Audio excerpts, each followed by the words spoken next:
Welcome to the Opie and Anthony Show. Never before has one radio show been so extreme.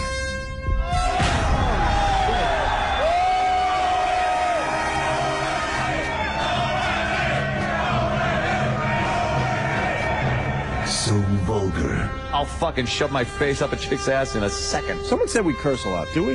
I have no idea if we do. So flatulent. Who just farted? I did, but I didn't know it sounded Like rotten eggs and sewage. Oh, wow, thank you. I can't believe that us sitting around like this is actually a radio show. This is not going to get any better than this. Are we on the air? No, we are. Oh, okay. Quite simply, the greatest show in the history of broadcasting. Oh, and every day, that's what I say. You guys having a good time or what?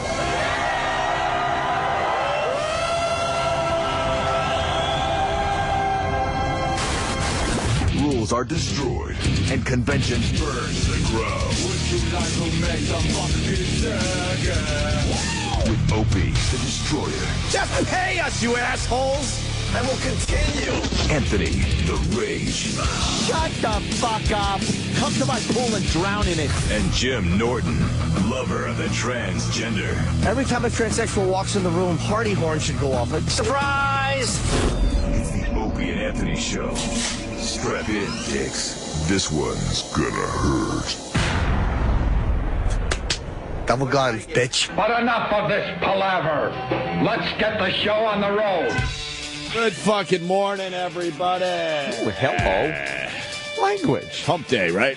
That's what they call it, Wednesday. Whip 'em out Wednesday, right? What is that? Whip 'em out Wednesday, right? What's that? I'm not giving up.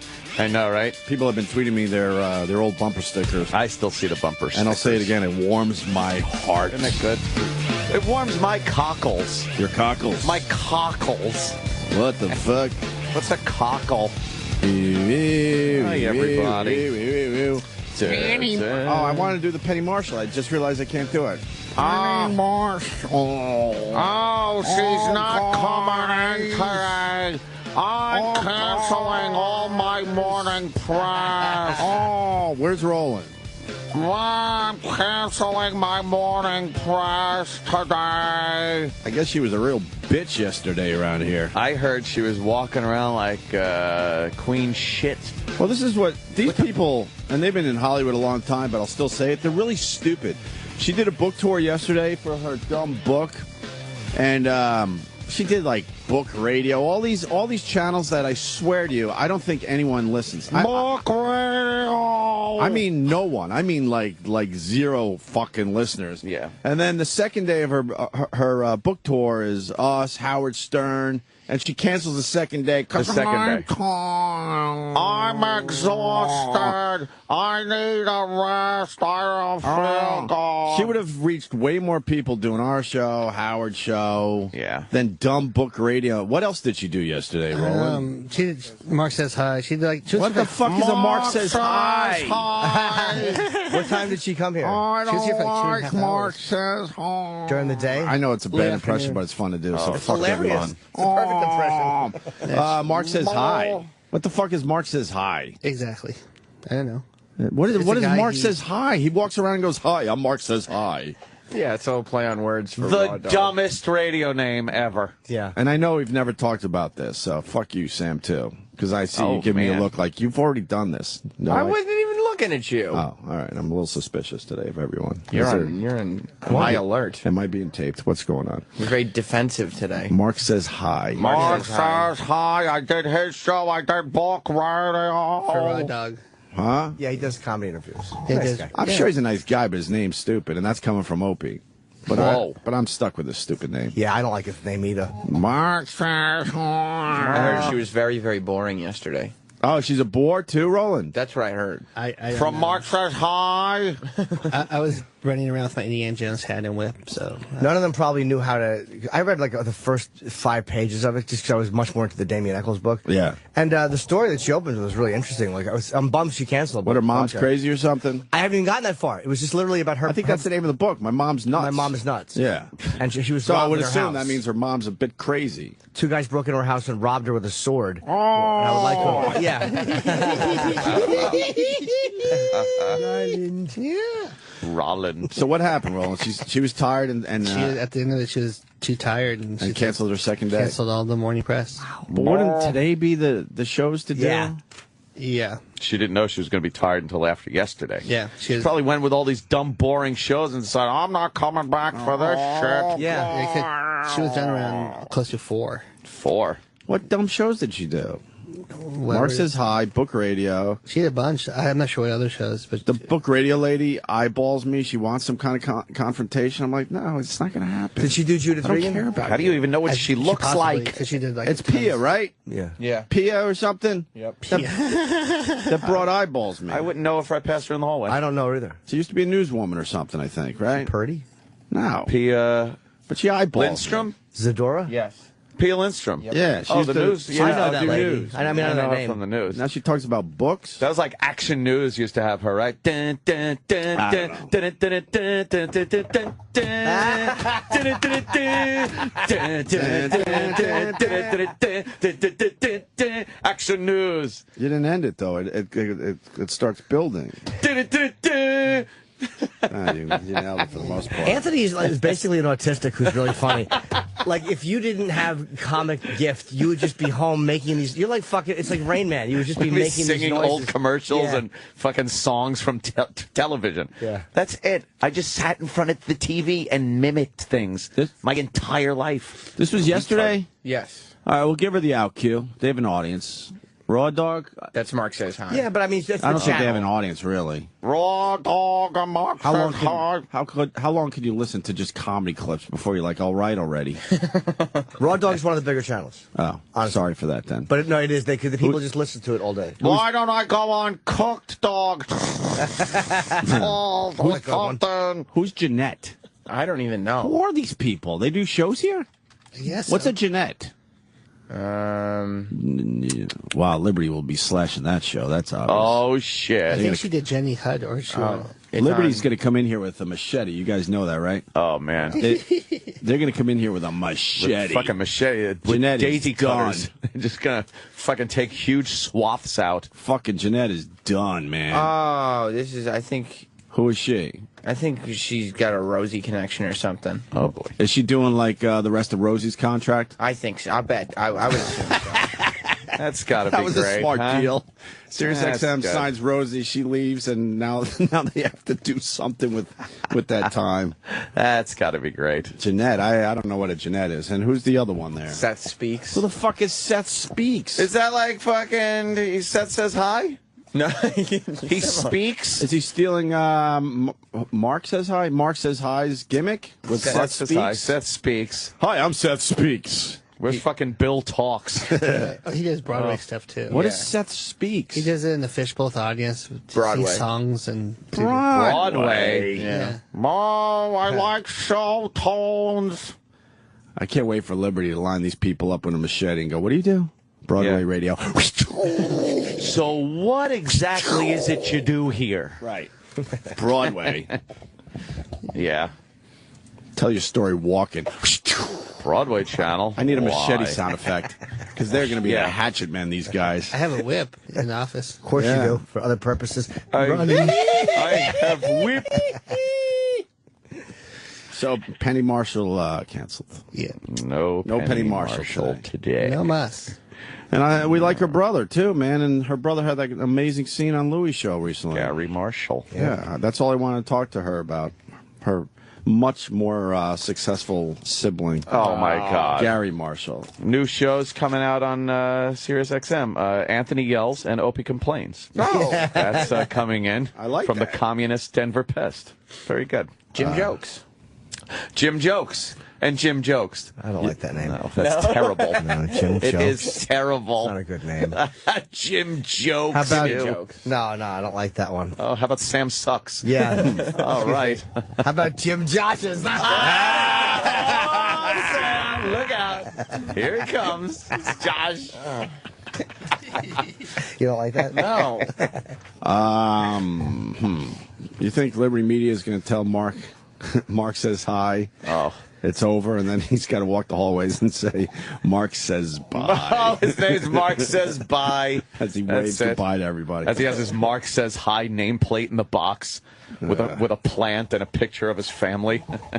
Going to the elevator. Oh, well. Bye. It's going to sound awful silly. It really is. Bye. Mark walks away. Bye. Mark sadly walks away and says, bye. Kind of long for a name, but appropriate. Now, this Pia, she's Ingrid Bergman's daughter. Wasn't Ingrid Bergman, like, very famous? Yeah. Ingrid Bergman. In the day. Didn't Fatty Arbuckle pull out her uterus? Oh, that wasn't her. Oh, I thought that was her. And the daughter just reads books on a fucking radio show? That's dumb. Books. What happened? A little drop-off between the generations. Just a tad. Yeah. Supposed to, like, I don't know, do better than your parents now. I think. I haven't seen. Let me take a look at this Ingrid Bergman. Yeah, Ingrid Bergman. Was she hot?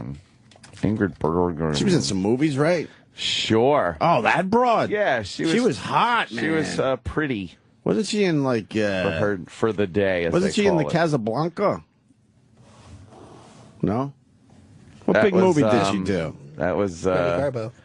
What was her big movie? Yeah. Give us her big movie. Yeah. Oh, this guy's about that. Ah, look There at it me is. Casablanca. Casablanca. So her mom was in Casablanca and she's reading stupid books? On Book Radio. I'd be embarrassed. Yeah. She's going to eyeball me. She wants that confrontation badly. Ain't happening. Pia Lindstrom. All right, so no Penny Marshall, but we got Damian Echols coming in today. Yes. Very fascinating gentleman. And I can get Pia Lindstrom in if you want. I don't want her in. Oh, she wants to do the show. I know she does. Does she? It ain't happening. I would just talk about action news all the time. Action news. Like, what? That was 800 years ago. What are you talking about? But Damian Echols from the Memphis Three will be in. What time is that at? 8 o'clock? 8 a.m. I had to block somebody on Twitter last night because of the interview. Why? Someone tweeted with Damian Echols' Twitter name in there also, and said, hey, Damian, have fun, because Anthony thinks you're guilty, and if it was up to him, you'd be rotting in prison still. It's like, really? You fucking, really? Asshole? Wow. It's not even true. I know. You really It has believe nothing- that? Well, yeah, That's of course. That's kind of crazy. People do, man. I get emails from people where they're like, no, but read this. But it's like no one has ever said anything about the case that has made me think. They find stuff from his past, but before the case he was troubled or whatever, he did this or that. Right. But there's never been anybody who's shown me anything from that case, evidence-wise, that makes me think he did it. Yeah. There's zero physical evidence. Exactly. Nothing. That's the only reason the state let him go. They knew he was going to win on those guys would win on a new trial. He's one of those guys that got lucky because celebrities kind of picked up on it, stuck with it, ran with it, and he really was innocent. But imagine how many people just have no voice and are just rotting, knowing. How fucking crazy must it be? Where you know. Yeah, you know you didn't do it. In your own mind, you're like, holy fuck, I so didn't do this. You're and I'm just sitting telling in this, people, it's like I'm in prison in this for jail life. cell, and people are treating me horribly because they think I'm a monster. I'm supposed to be executed. Holy whatever. shit. I say whatever. Our system isn't perfect. Yeah. What are you going to do? Child killer, though. Not even just a murderer and a bank robber, but a fucking child sexual mutilator. Like, it's the worst thing you can be convicted of. Crazy. Damian Echols was really good on Anderson Cooper. Oh. I didn't see any of his interview. Really good interview, man. This guy knows how to write. He's intense looking. Yeah. He's gained 60 pounds since leaving jail. He had to learn how to walk again because of the shackles that he had to wear constantly.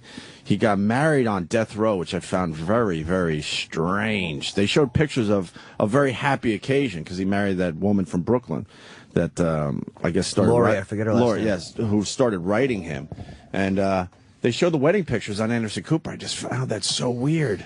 Considering the circumstance, he's on death row. They're going to kill him. And there he is, happy.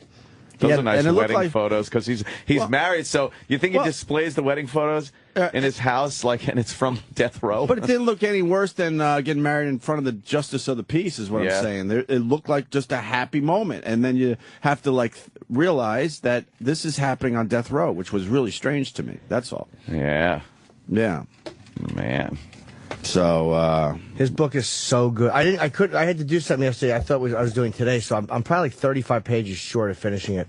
Wow. I had to. You went right through it, dude. I literally had to put it down for a day because I was ripping through it. It was so good. It's like one of those books where I was like an entire flight I read, and I don't think I've ever done that. An entire fucking flight. Oh, really? It's great. He's a good writer, man. It's not just about his case. Sure. It's about life on death row and the monotony of it, and then going back to his childhood. And I just believe him. Like, people don't, and I get these emails from people like, how could you talk, it's really hip to talk to that murderer. Like, they think I'm not some fucking celebrity bandwagon jumper. Say that again. I don't mean I jump on celebrity bandwagon. You're correct. But I didn't, after the first one, I wasn't convinced of his innocence. After the original Paradise Lost, I was like, that looks kind of fishy, but I was not 100% convinced. Right. It looked like that one stepfather, Mark Byers, wasn't great. In the second one, I kind of became a little bit more convinced that Mark Byers had a lot more motive and stuff like this. Yeah. And by the third one, I'm absolutely convinced he didn't do it, and I actually think it was the other stepfather. That's my opinion. So the people, calling him a murderer and going after you because he's going on our show, I would bet a lot of money he didn't see any of the documentaries. Yeah. Well, they saw a synopsis of them, yeah. I bet you they didn't really do their own research. This world is exhausting dealing with those idiots. Yeah, it's like, they're do just the research idiots. In the end, they're just idiots. Go away. No one wants to be around you. Mark Byers, one of the fathers who had been the most vocal, was actually at his when they were released, and he said the fact that they had to take an Alfred plea was bullshit, and that they were innocent. And he goes, because he knows that there's still a guilty guy out there who killed his kid. The Alfred plea, we were just talking about before the show, is very, very interesting. These guys had to basically sign a piece of paper that said they're guilty. It's where you get up and just cry. Right. You start crying. Boo! Get it? Master Wayne. Master Wayne. It's called the pissy eye plea. But it's interesting because it's a way around the system because the state doesn't want to be sued. So you sign a piece of paper that says I'm guilty, and they release you on time served or whatever. It's a technicality because they don't want you suing the fucking state for millions. Because these guys would have a great case, and they would fucking just fucking make bank, right? Yeah. So I don't know how I feel about this law, because I think there's a lot of people that are rotting in jail that they know are innocent, but they don't want to fucking take their cases because they know eventually they're going to lose a shitload of money when they sue the state. Yeah. I think it's good for them that they have it, that it exists, but I think it's despicable. Oh, it is so despicable. Don't get me wrong. Yeah, it's terrible. But I wonder if these guys would have even saw the light of day if they didn't have the Alfred law. Well, I think the only reason they saw the light of day was because the Alfred law they allowed them to use. They would have probably been in jail for another 2 years, but it looked like their convictions, because the same shitty judge was just constantly denying everything. Right, he was finally gone. They came with DNA evidence. There was zero physical evidence connecting them to the crime. Right. Zero. They had pathologists, I think they were, or odontologists that were coming in and saying that those scratches that they thought were satanic worship were actually animal scratches because these kids were in the woods. Right. And animal... start scratching out. Yeah, and they made a very good case for that. Wow. And there was one little piece of hair found in one of the shoelaces, and it was, I think it was a mustache hair of a stepfather who hadn't been talked about at all, named Terry Hobbs. Now, again, that may be because the kids knew each other and one of his hair was on the kid. That would not, this is why the state didn't go after him, because they don't have enough evidence to convict this other guy. And he was saying that he had not seen the boys that day at all, and one of his neighbors came out and said, he's lying. I saw him with them. Right. They were all riding their bikes. He has notes for 2 hours or 2.5 hours. He has zero corroborating witnesses for his alibi. Right. So he looks like a very likely suspect.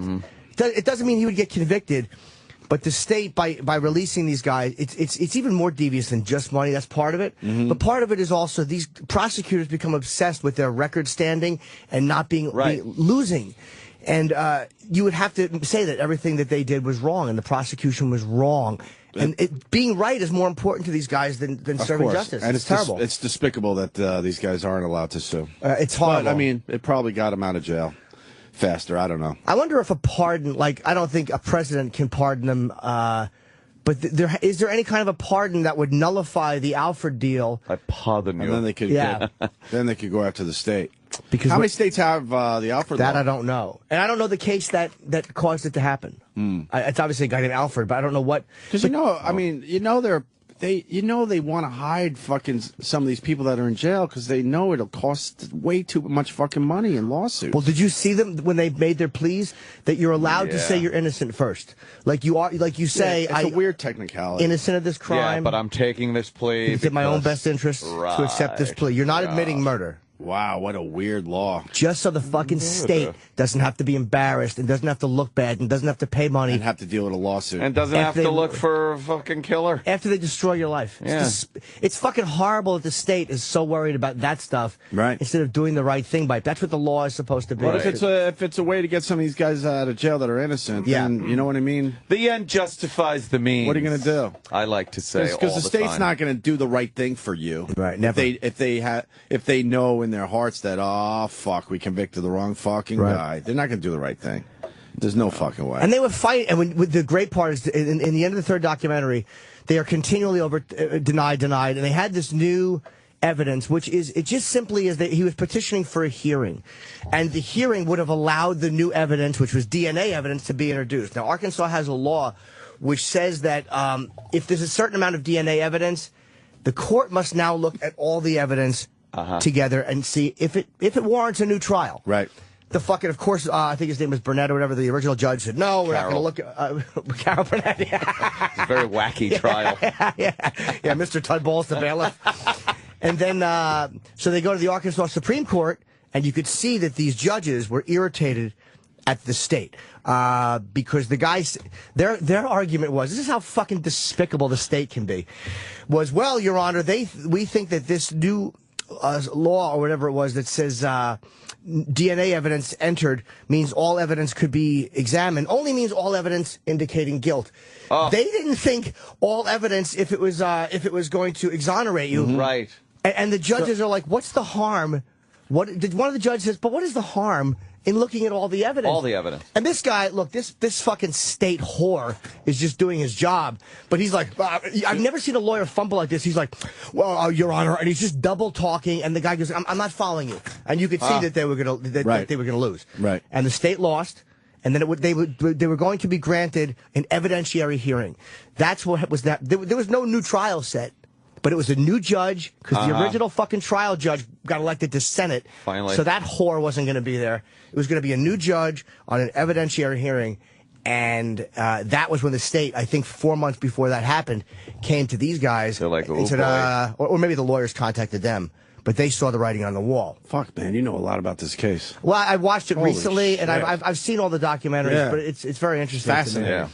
Absolutely fascinating. Especially when I loved watching the Arkansas Supreme Court, the Arkansas Supreme Court had 2 times before denied him, so they had said no to Echols twice with all of them. Right. And watching these judges question this fucking attorney, and he had nothing. He really didn't, because he's just double talking. Yep. His mouth is dry. He had that shit. Yeah. He did, yeah. And but to stand there and the one judge just asked that beautiful common sense question. What's the harm in looking at it? Like, if there's such a strong push for this, and if new DNA, because the original, they had a knife that Mark Byers, the original kooky stepfather who looked guilty but turned out not to be, had given the HBO filmmakers as a gift. And there was a little blood in the fold of it, dried blood. So they said to him, where'd this blood come from? And he goes, oh, I don't know. It's not human blood. So, of course, the HBO documentary makers gave this to the police.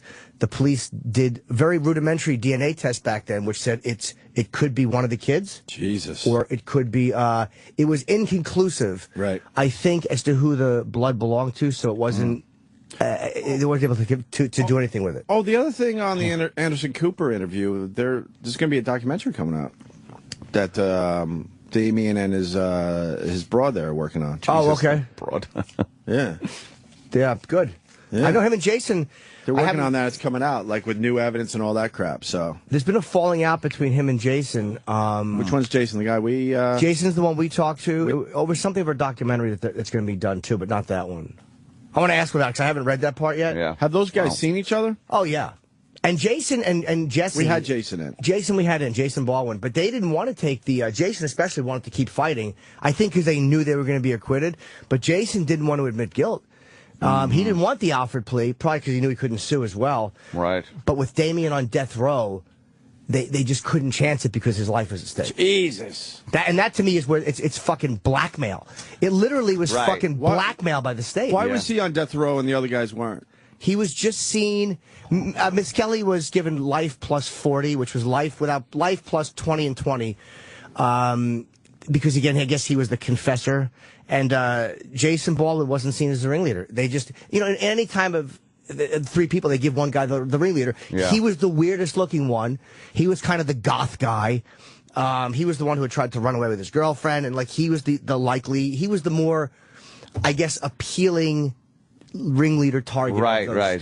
He fit the bill of the crazy goth satanic worshiper guy. And he did himself no service. When you watch that Old Testament, and he'll probably say that. Smug. And not giving good answers, because they like the lawyer says to him, did you kill Christopher Byers? No, I did not. Did you kill, I forget the children's names, blah, blah, blah, blah. No, I did not. No, I did not. He gave the correct legal answers, but there was no emotion. He didn't seem to me that's not the way an innocent. No, God, please, I didn't. But when you look back, he was just an 18-year-old kid. Yeah. Who all of a sudden is fighting for his life. And he said, and even Jesse Miskelly, who confessed, said that they never thought they'd be convicted because you can't prove we did something that we didn't do. To them, it was out of the realm of possibility that ever be convicted. If you know you didn't do something, it just seems like, no, I didn't do this, when do I go home? And Jesse Miskelly, I think, even though he confessed because he's retarded, was fucking was actually wrestling. He was away wrestling, which I think could have been proven. I mean, it's just such nonsense and terrible police work. Am I missing anything, Travis? Because Travis does a lot of you were talking about the documentary that he's producing, which is called West of Memphis, and he produced it and Peter Jackson from Lord of the Rings. Oh, right. Okay. He got fucking Peter Jackson. Yeah. Peter Jackson paid millions of dollars in their defense fund, and that didn't come out until they were released. But he was a huge supporter, and he still is. So we got to get ourselves fucking thrown in jail, man. Then our careers will skyrocket. So that's coming out in December, and then the movie that's caused the rift between him and Jason is called Devil's Knot, which is a Hollywood adaptation of a book that was written about them, and Reese Witherspoon is Reese Witherspoon. She's playing Pam. She's Hobbs. playing Jesse Miskelly. Pam Hobbs was an interesting one, and I firmly believe that. And again, it's simply an opinion, but I firmly believe that her husband had something to do with it. But that's because John Douglas, the FBI profiler, was saying that because he looked at the crime scene, and he was saying this absolutely was not the work of teenagers. It's too sophisticated of killing, because the clothes were underwater, stuck in the mud with a stick. Zero blood at the scene. This is not a teenage. This is a man with a violent past, and then they go over Terry Hobbs' past. Oh yeah, and he had some violent incidents in his past because he sued one of the Dixie Chicks. The one stepfather sued the Dixie Chicks because she had said something stupid, he's guilty or whatever. Right. So he sued her, but by doing that, I think it opened him up to questions legally. Cross-examination. Sometimes when you sue for something, you do open yourself up to a line of questioning that you're not going to be happy with. Yeah, because then you have to be deposed. And during that deposition, they can ask you whatever the fuck. And they did. Oh, boy. And boy, did Pam's he have another inconsistencies. One who completely supports them now. And she actually thinks that he might be involved. She's like, well, it wouldn't surprise me if he was involved. People are asking who you're talking about. Fuck. Damian Echols. Oh, I'm sorry, Memphis guys. Three. No, people are just tuning in. Just tuning in. Damian we got Echols, the big interview with him and his book today at 8 o'clock. So more importantly, Travis, how does Eddie Vedder fit into this whole thing? It's amazing. That's why Travis likes them. No, of course. Oh, of course. They're not guilty. They're not guilty. I get that so much on Twitter. You only like it because Eddie Vedder. Did Eddie write a song about these guys? Yeah. Which one? I don't remember the name of it. But, how do you know? What kind of fan are you? If Ozzy wrote a song about them, I'd remember. You don't know which song? No. Where's Memphis Three? Well, they did and killed those kids. Damien co-wrote the lyrics. What? I said Damien co-wrote the lyrics to it. Oh, did he? Yeah. Oh, he co-wrote a song with Eddie Vedder? How cool is that? Very cool. Wow. And it's probably really got to good. get ourselves thrown in jail, I'm telling you. Let's follow this model. to success. Oh, shit, that's a tough model to follow. Fuck, Peter Jackson, Fucking Eddie man. Vedder. He said in one I don't think documentary it he works was out raped. all the time. Whoa. He said he was raped for a year, I think. Oh, man. In jail? Yeah, or multiple times. I think in the second documentary it came out that he said that. I wanted to... The sisters. I'm curious if that's true or if that was not... that sucks. Hold on a second. He said, raped repeatedly for a year, and the guards did nothing to stop it. Of course not. But he really, more than the other prisoners, he bashes the guard. Like, he hates Where's the fucking stepfather guards. these days? Lousy screw. Who's stepfather? The dude. Oh, Mark Byers. He was that 6'8" crazy fucking guy. I think he's still around. I mean, there's a picture of him at a festival with Damien and No, the Pam guy Hobbs. they're suspicious of. That guy? He wrote a blog, Terry Hobbs. And Terry Hobbs, sorry. I forgot his name for a second. He's saying that Where is he lives, I still think, in Arkansas. And one of the other fathers believes Terry Hobbs didn't do it. He says, I think I read a snippet of a blog posting, and the guy goes, our sons were friends. They hung out all the time. If there was one of his like hairs on a shoelace that was happened to be, he goes, that's not, and that never would have been enough to convict the him. question, right? Never would have been enough. But they were found, 3 of them were bound with shoelaces. And John Douglas was saying that, again, just in his FBI profiler opinion, that this was somebody who knew these kids who killed them. Well, let me ask you this. How the fuck is it possible for one guy to kill 3 8-year-olds? Very easy. Probably because... I don't know, man. Have you been to a fucking playground? You can't corral 3 Chasing around. 8-year-olds. Come here. I think they all technically died of blows to the head. And you know who raised a good point? Was the other stepfather, Mark Byers, who made a little list of things that were in support of Terry Hobbs' innocence and things that were against it. And one of the his little things... fucking chart. But one of the things on the chart that made it look like guy might be innocent is restraining 3 victims. How do you do that? But then he said the thing to do was if you hit one of them, as soon as the other 2 saw that, they all step in line. What 8-year-olds, when you were a kid, if you were with your friend's dad and he fucking says, stay there, and he hits it, you're not going to move. You're going to be scared. I mean, that to me is not crazy because he knew them. It's a possibility. Okay. And it's just an opinion. I don't know if he did it or not. Well, Damien should be a very good interview. I can't wait. You can't wait. This is it like you're meeting a celebrity? Out of anybody we've ever had in studio, I'm probably more excited for this. Oh, yeah, look at his pants. All tight. Exactly. Big rod. Exactly. Travis has committed similar crimes. I was looking forward to Penny Marshall. Why am I not coming in? Mark says hi or something. Mark says hi. You don't like his name? Oh, God. Where's beer and hot wings? Well, because he's gotta walk around and go, hi, I'm Mark says hi. Ugh. You don't like that name? Horrible. No, it's terrible. And you burn with Satan in hell.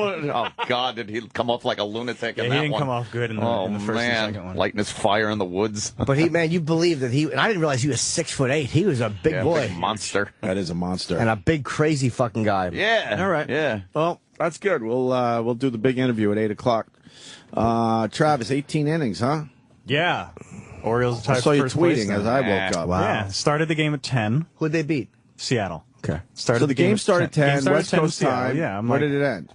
3:55 in the morning. Imagine Pretty you're much 4 still in the playing morning. baseball. It's 3:30 in the morning. You're like, I woke up. I'm checking Twitter. I'm seeing, how the game's going, and I'm like, See, I think this game's still on. it's still being played. I think that's where hockey blew it. Because I used to love those marathon, holy fuck, no one's scoring type games. I love the fact that baseball it's the only sport that just goes until They just it's keep over, going, man. Like Stupid football- hockey. It's like, oh, no, well, let's settle this in a 5-minute overtime. And if no one scores after 5 minutes, then we'll just have a shootout. Which I used to love the shootout. The shootout is the stupidest thing now. Has nothing to do with an actual hockey game. It's almost like, okay, we quit. Let's try and win it this way. It's dumb. Yeah, it was exciting at first, shootout but I'm either. not a fan at all. But my point, baseball still will play right to the fucking 18 end. innings. Yeah. 2 games, one of which is, pretty much a shutout the whole game. Yeah. Right. Yeah. Just sitting there watching 2 them complete tied. games, and then they go back and do it again today.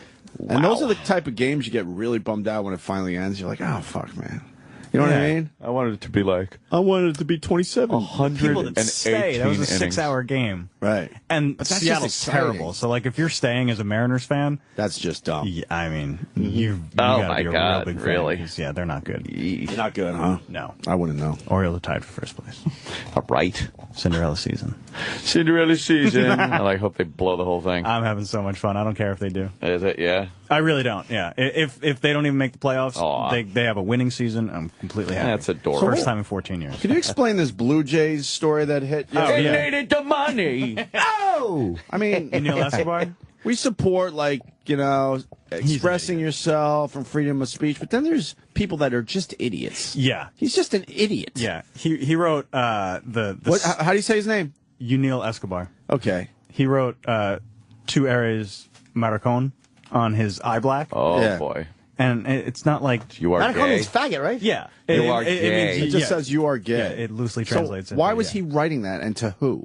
I don't know, but it's not like he's invisible. Does he have a beef with somebody? I don't know. He said he said it was a stupid thing to do, and then he tried to use the whole like my friends are gay defense. That one. But that's just being stupid. That's not smart. They're not going to look the other way. No. Let me see that. You're going to get in like major trouble for that. He did. He got suspended for 3 games. Has anyone else ever written on their? I mean, I think people have under written, their eyes like that. Like, no, I'm not was on somebody else's. Yes, you are. Goes back and forth every inning. But I mean, nothing like that. That's just weird. Yeah. He has no explanation? Was he trying to be a goofball? No, he said, well, right here, he says, I don't have anything against homosexuals. Of course. But, like, there's no reason to write that. It's just Cost weird. him $87,000. Oh, God. You are gay. And, of course, his 3-day salary will be donated. Of course, why would Glad. That's good. Yeah, sure. To gay cause. Because he wrote something under his eyes, they should get money. Yeah. That makes sense. That's not special interest weird, prostitution. That's good. Yeah. And I'm sure the statement will come out today from GLAAD. This is, we appreciate the effort, but it's not good enough. And we think he's going to have to go through some training? Maybe make one of those It Gets Better commercials. Yeah, because they never stop. Yeah. Oh, there you go. He said it was just a joke. Just a little joke. Humor. He probably lost a bet or something, and it's like, oh, no, you got to write it. Then you would think I am gay. Would be what you'd have to write. But isolate that. Yes, I am gay. There, a better one. Peter Pumper. Go on, Jim. Fucking pud licker. Pud licker. I bet you like to lick the salty tip and clean it with your mouth. Let a piece of that pre-cum connect your teeth to the cock. Whoa. And then you get your hand put on the back of your head and you're forced all the way down, ain't you? Chip, taking a little far. What's that? Taking the little joke a little far now. Sorry. Army Reserve is the name of the song? Yep. Yes. That he wrote with Eddie Vedder? Yeah. Is it a good song? It's all right. Oh, boy, and you're a big Pearl Jam fan. I mean, it's not every Pearl Jam It's song. no even flow. It's no Jeremy spoken class today. Tell me. This is it? Yeah. And let me hit some of that rock and roll music. Oh.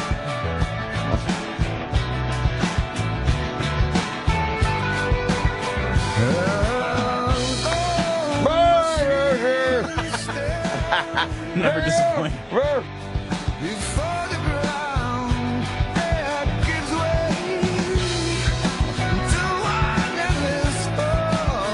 It's very Eddie Vedder. Him singing. Fucking love his voice. That's funny. This is a U2 cover. It did have that U2 guitar sound. I love the voice. Edge. Yeah, it did have a little edge to it, right? Yeah. Yeah. Great voice, great live band. Right? I do not disagree at all. Yeah. I want to kick myself in the Very hiney happy you saw them. for waiting 20 years to see a band that That's I've right. loved for a long We'll go time. next year. They'll play New So York next year. stupid. We'll have a great time. He leaves early. What? That's fine. I'm staying. That band, I didn't leave early. You didn't? Oh, boy. No, Jay-Z coming on stage, who gives a fuck? I saw the concert. It's the whole audience. Jay-Z, yo. And Rockin' in the Free World, It's a good one. Yeah, Missed a good one. not That's as a good as closer. getting the first cab out of there. All right. Nice. I saw 2.5 hours easily of the show, so shut up. They're a great band live. They're great, Holy yeah. fuck. Mm-hmm. You got to see Now them. you got to go see him. I think it'd be. I think you'd be You'd pleasantly love it. surprised, man. would. Because these guys come out, they don't fuck around. Like, okay, you're here to see something, and we're just going to start playing immediately. And a half hour in, you're like, I think I've seen the whole show already. You get that feeling like I already have my money's worth. Oh, wow, yeah. We'll go. They don't fuck around. It's like hit, and then they fool around a little bit. Then hit, Throw some hit. B-sides in there. Holy Nice. fuck! And you realize how many songs you know too. Yeah, they got quite a few. Unbelievable. I loved it. Yes. I have nothing bad to say about Eddie Vedder.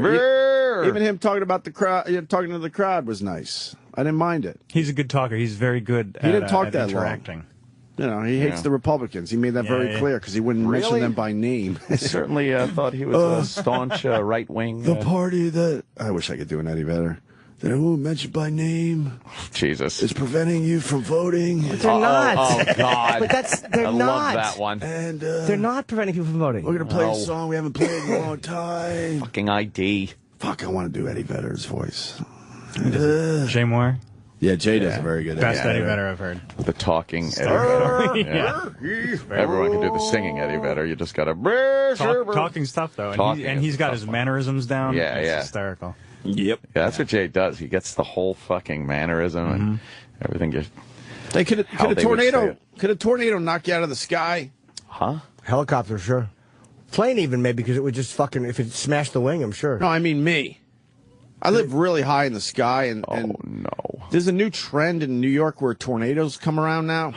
Come around. Well, I don't remember my whole life fucking tornadoes coming around, but now it seems... It's like 2 in 2 weeks. It's like 2 in 2 weeks. Well, one officially didn't touch down in Suffolk County, but I'm sitting there looking out. I look out from my window toward Jersey, and it's like that scene from the Poseidon Adventure when the big fucking wave, they look at the wave. I see that shit coming, and I'm like, what the fuck is out there? I think you're pretty safe up there. And then I wonder if a tornado could actually knock me out of the sky. I'm about 500 feet in the air. You should probably say it different, though. Like, could it pull me out of my apartment?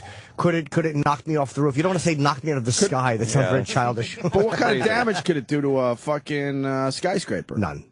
I think a tornado? None. Break your windows. I think none. None. Why none? I think the fucking, like, I don't ever remember hearing of a city, a skyline, even in Tornado Alley, getting hit by a tornado and but I don't think getting like a lot of damage. I think the buildings themselves kind of stop the tornado from spinning so hard. I sure hope so. Because I look out sometimes and I'm like, what the... I've never seen clouds like this. I'm privileged to be way up in the sky. It's a different view. And it's like a wall of water coming. No skylines in Tornado Alley? Really? There's no big That's cities? what I was going to say. I was going to challenge your point and say... There's no cities in the Midwest? Not really, because... Stop it! Well, they figured out, look, we can't build skyscrapers in this area. I think that person's right, because I've never heard a story of a tornado coming close to a skyscraper. Come on. Yeah, Oklahoma City, there's no buildings there. It's all little house on the prairie Show me out one there. video where a tornado comes close to a skyscraper. Yes. I don't think I've ever seen it. Yes. Come on. We had some unbelievable weather again in New York yesterday. Love these people. We don't get those crazy storms, but we're getting them now. Yeah, must mean it's going to be a real bad winter. I love when people have their predictions. Well, predicting a horrible winter, and then it's fine. Then once in 30 years when it's bad, they go, see? I told you. This guy's saying it's going to do damage and mess up the apartment. Uh-oh, That's fine, but is it going to knock me out of the sky? Knock you out of the sky. So, and you don't believe in the Farmer's Almanac? No, the dumb Farmer's Almanac. Farm! No. Wow, the phones are lit. People have an opinion on me being knocked out of the sky. People are idiots. Why are they idiots? I don't know. There are people. It's crazy what gets people to call, because you spend an hour talking about a guy who was Memphis on Three, death they row didn't for even give 18 a years. fuck. And now people are and how wondering- Jimmy talked about it, I was like enthralled. I'm just sitting there staring at Jimmy like, wow, this is really fascinating. I would listen to Jimmy speak in public about this. Not one phone call, but a dumb comment. Will a tornado knock me out of the sky? The phones are lit. All phones. Why do we even try? Let's just fart into the mics and call it a day. Jesus. What the fuck? A confederacy of dunces, as they Look say. at this. They're lit about me being knocked out of the sky.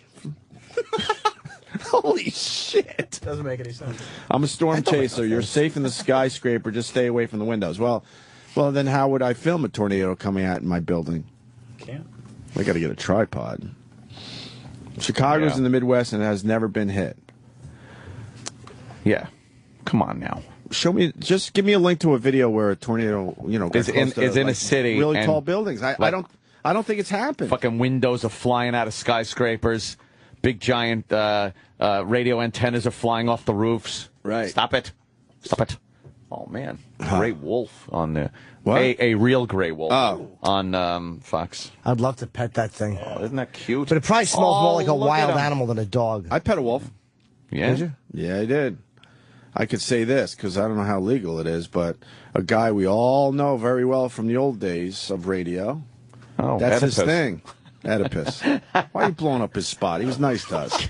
The thing's probably dead by now. Wolves are very, very illegal. Are they? He figured out a way to get wolves. And I fucking petted a wolf. It's crazy. And not a hybrid. I pet a wolf. Yeah. I told you the story. I walked into Oedipus's house, and this fucking alpha male, this fucking obsessive alpha male, runs up to me and then shits right in the fucking vestibule to tell me he's the boss of the house. I'm the boss. See? What, Oedipus did that or the wolf? He tends to, yeah. TL goes, hey, Opes, just stop. Knocked out of the sky, really? Yeah, really.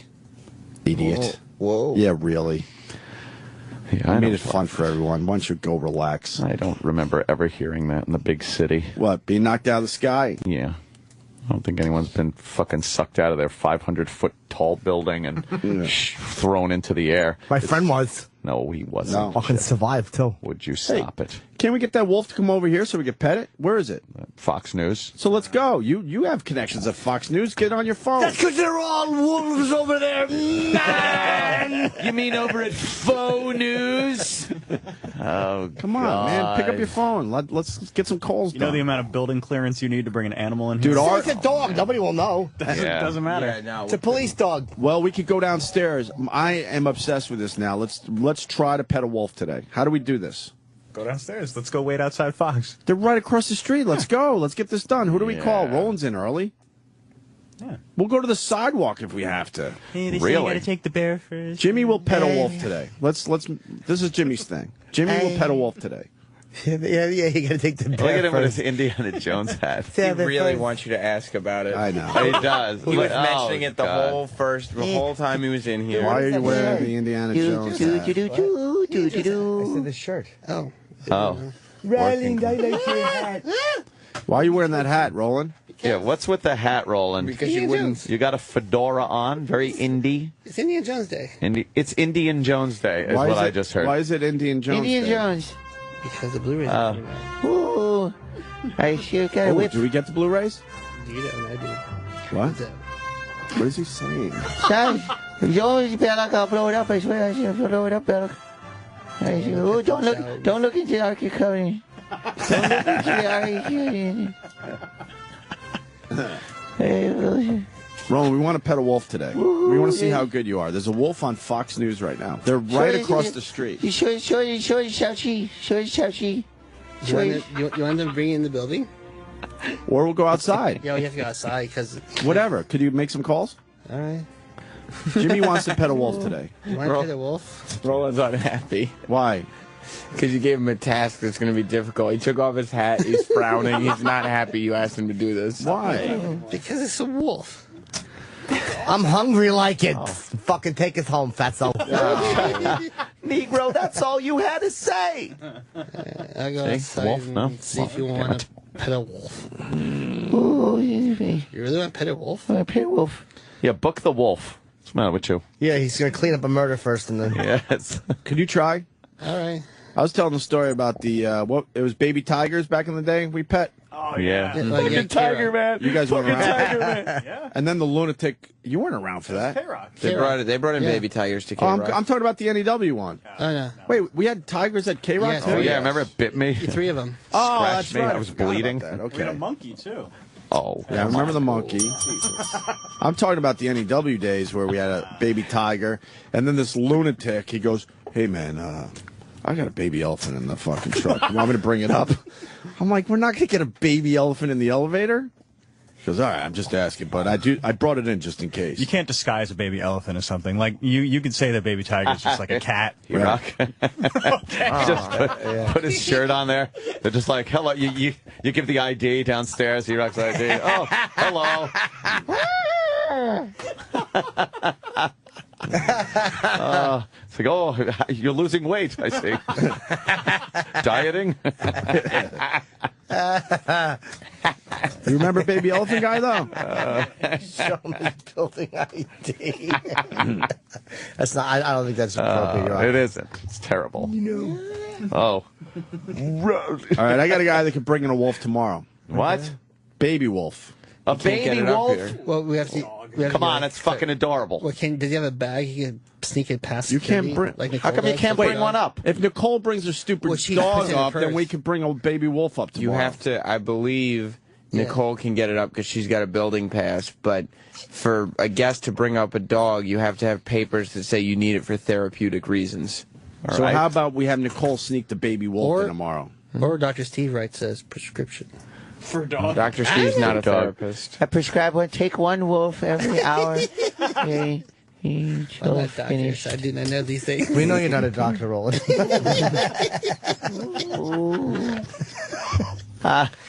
I'm not an astronaut. I know.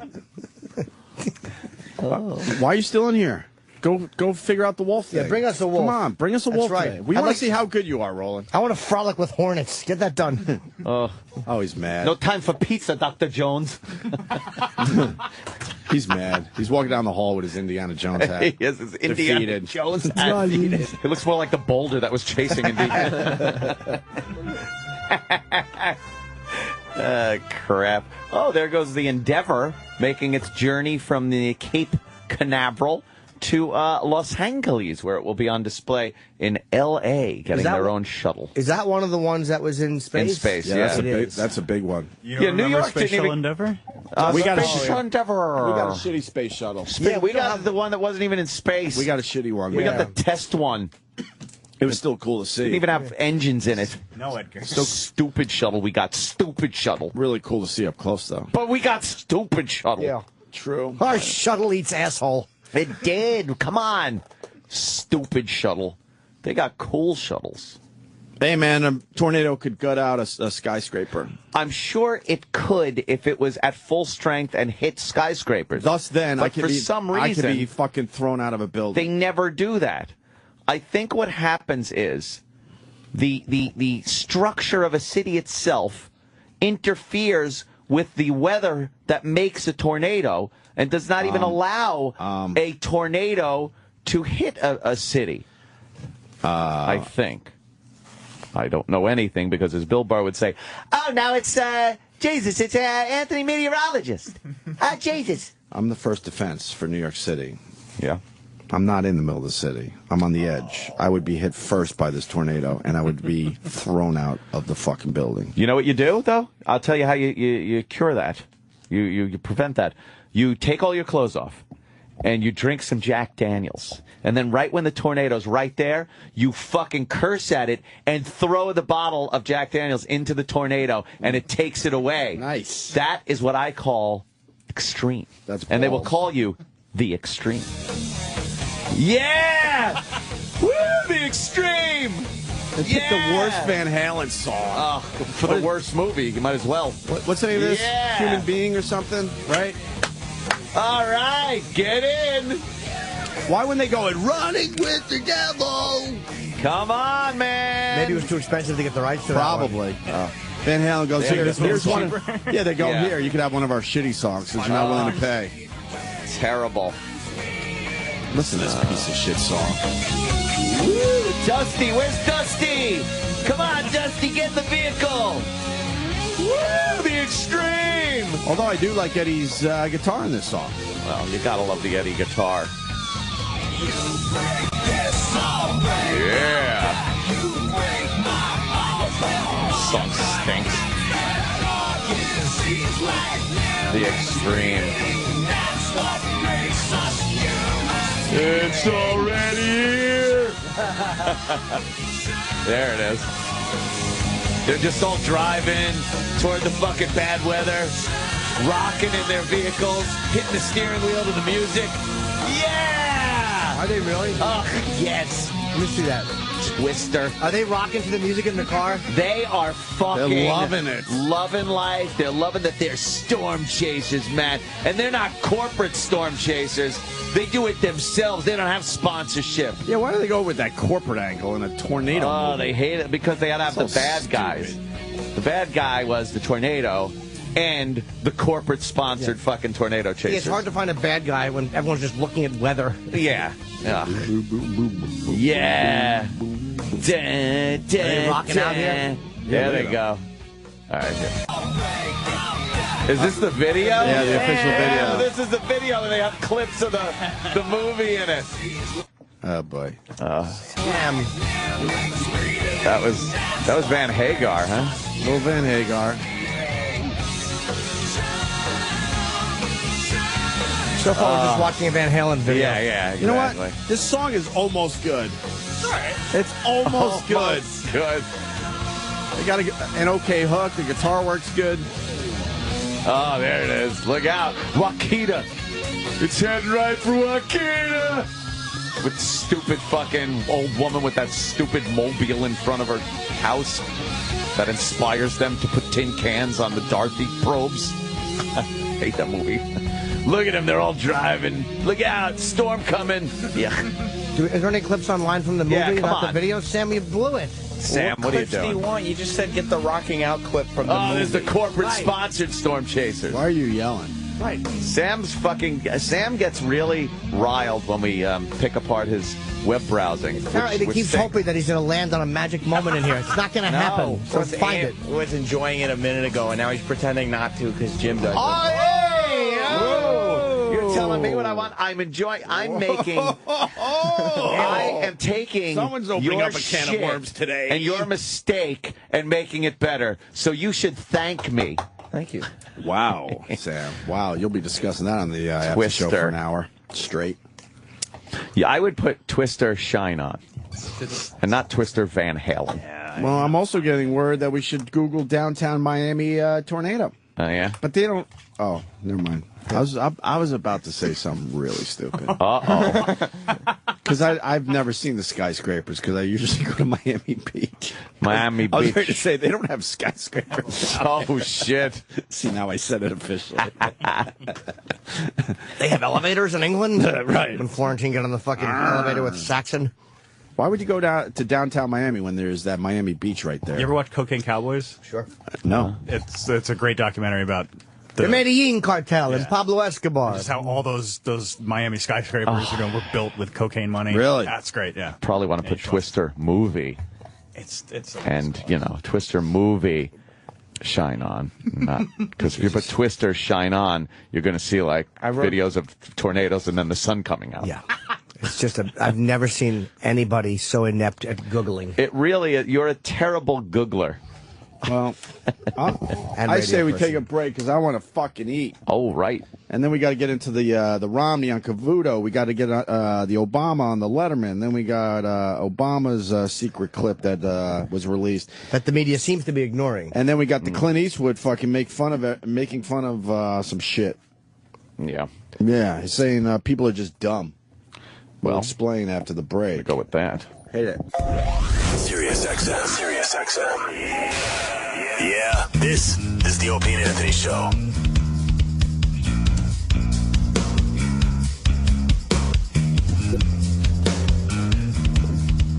What's this little bass run? God, you got to eat like an animal around here. Swallow some dumb eggs. It's unbelievable. Yeah. You don't want to eat on the air. People have complained. Yeah, people don't like So you got to eat a full breakfast in like 5 minutes. part of this. All right. Wow. Part of any nutritious breakfast. Eggs? Hamburgers.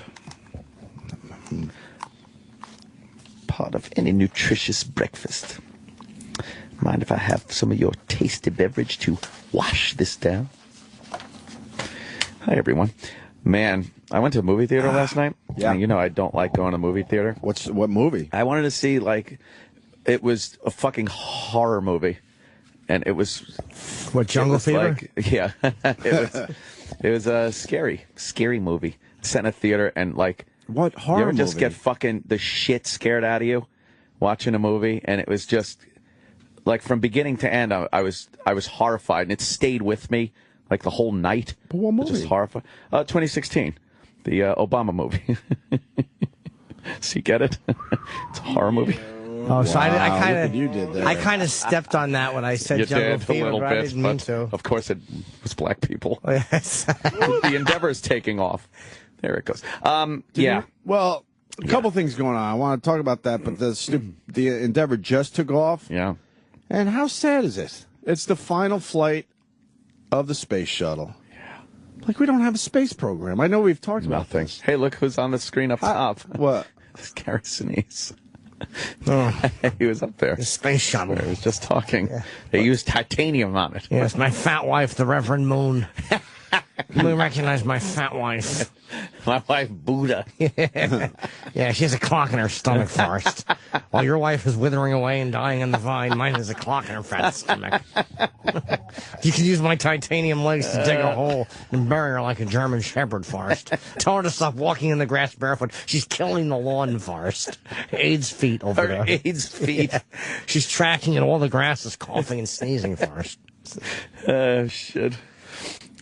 But how did we let the space program go? I don't know. They just really cut the. They're talking about this like it's exciting. No, it's pretty sad that it says final flight of the space shuttle. It's sad. There goes the endeavor of LA. As America, how do we let the space program go? We can't even figure that out. Came back in a ball of fire that pretty much falls in Kazakhstan, and that's how we got to go to space now. Yeah, the guy had a bump on his head. He's like, what the fuck? Yeah, fucking knock your head. You saw that video? The guy just sitting there dazed and confused like, wow, I actually survived that? Great, thank you. Did you really see the Obama movie? Yeah. And? Pretty good. You like the propaganda? Well, you know what?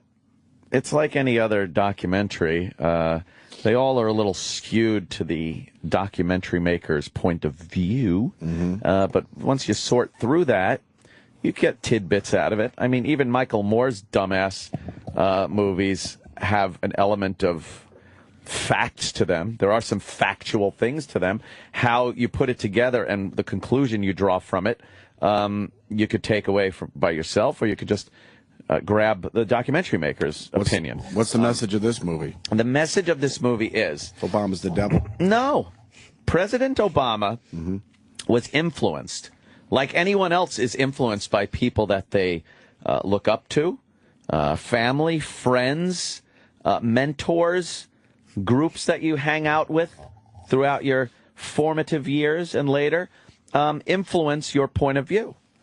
And this film points out that Obama perhaps was interviewed by his father, who he wrote a book, Dreams from My Father, and that he was influenced by his anti-colonialism, which was very important to Obama Sr., and how he is fighting this battle for his father in dismantling a lot of these nations that were colonial nations, the colonizing nations, and distributing that type of wealth to the nations that were colonized.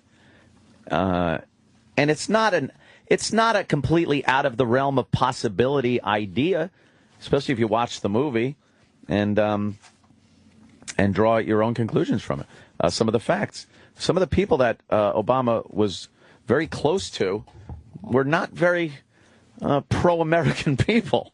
And the fact that his father was very anti-colonial. His father, by the way, Obama Sr., was a real piece of shit. Just a fucking piece of shit. I don't know much about him. He was married to an African woman before he married Obama's mother. He never divorced the woman. He was a bigamist. He married Obama's mother while he was still married to this African woman, had kids with her, had kids with the other one, left Obama and Obama's mom, go back to Africa, had more kids, was a drunk, killed somebody in a drunk driving accident, wound up dying in a drunk driving accident. And just a real womanizer, a wife beater. Just not a nice man.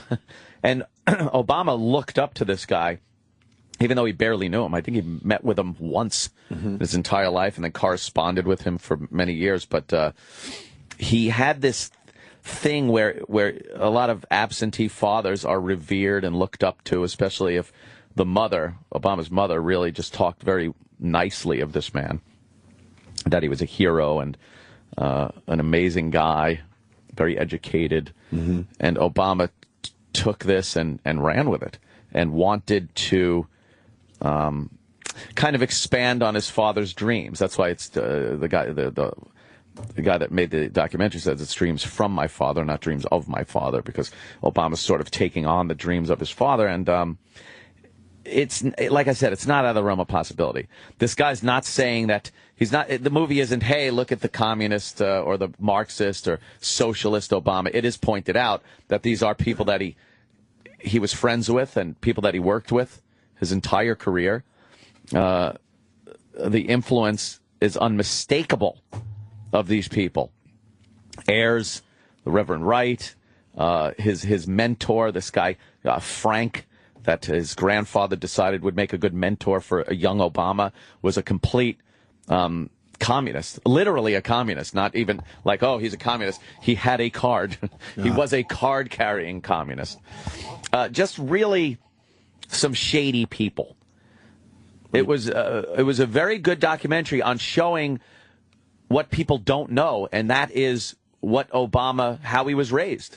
A lot of people have no idea what Obama did before he became president, and before, he spent 2 years in professional politics, aside from being, community organizer. More importantly, how excited were you in the theater, and did you jerk off watching this? I was just cranking it. I got people laughing, though, because he was giving a speech about Muslims and how we're all in this together, and we need mutual respect for their religion. And I just, out as loud as I could, I went, ha! in the theater and got some chuckles.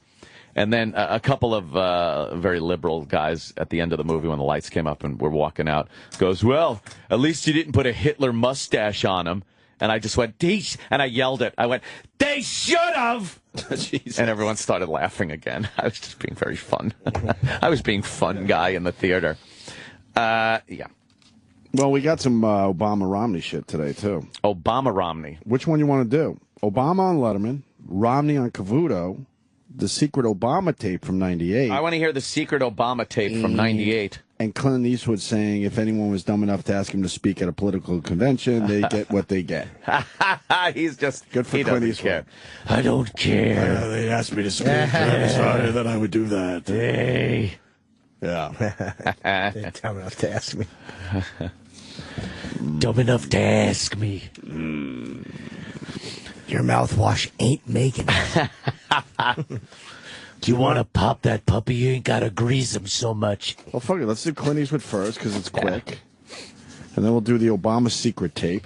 Then we'll do Obama on Letterman. And then we'll do Romney or whatever. We'll figure it out. All righty. Do you ever think, out of all the moments at both the Democratic and the Republican National Conventions, that your speech would still be what everyone is talking about? I didn't think. I don't know. You get a lot of people bugged at you. Well, are they bugged at you? What kind of feedback did you get? No, people loved it or hated it, and that's fine. That's what it's supposed to be. I mean, that was a reaction. Supposed to be. I just was having fun. You figure if somebody's asked you to go to if somebody's dumb enough to ask me to go to a political convention and say something, they're going to have to take what they get. Yeah. He's trying to spin it. Yeah, he's got a movie out, so he's making the rounds, and a lot of people just asking about the convention. And he's starting to play the exact same person now in these movies. Yeah. Hey, the old curmudgeon. The lovable curmudgeon. The get off my lawn guy. Get off my lawn. Hey, make my day or something. Oh, a good one, Chip. That's a good impression, Chip. I know. So now here's the secret Obama tape. The secret Obama. You didn't realize he was being recorded either? Kind of like the Romney thing? That's the new thing to do in these political campaigns. Isn't this old, though, or is this... 98. Yeah, this goes back a little This ways. is 14 years ago. But again, this is his ideology. And if you watch 2016... Can someone's ideology change in 14 years? No. Or no? Yeah, no. Sure. I mean, look... What if any candidate, not even Romney, any Republican candidate, had a past history with someone in the KKK, someone in a militia group, let's say, that was known to have anti-American sentiment? It wouldn't stop. It wouldn't fucking stop. Let's say Romney and David Duke were very close friends and spent time together, and that would be coming out every day, and the press would fucking run with it. Hey, Trent Lott had to retire over what was a basic compliment to Strom Thurmond, Right. not even meant in the context they took it in. Yeah. But meanwhile, Obama hung out with, I mean, fucking Ayers was part of the Weather Underground, an organization that he was directly involved with an attempt to blow up the Pentagon and the Capitol and a police station. And how the fuck is Obama involved with that guy?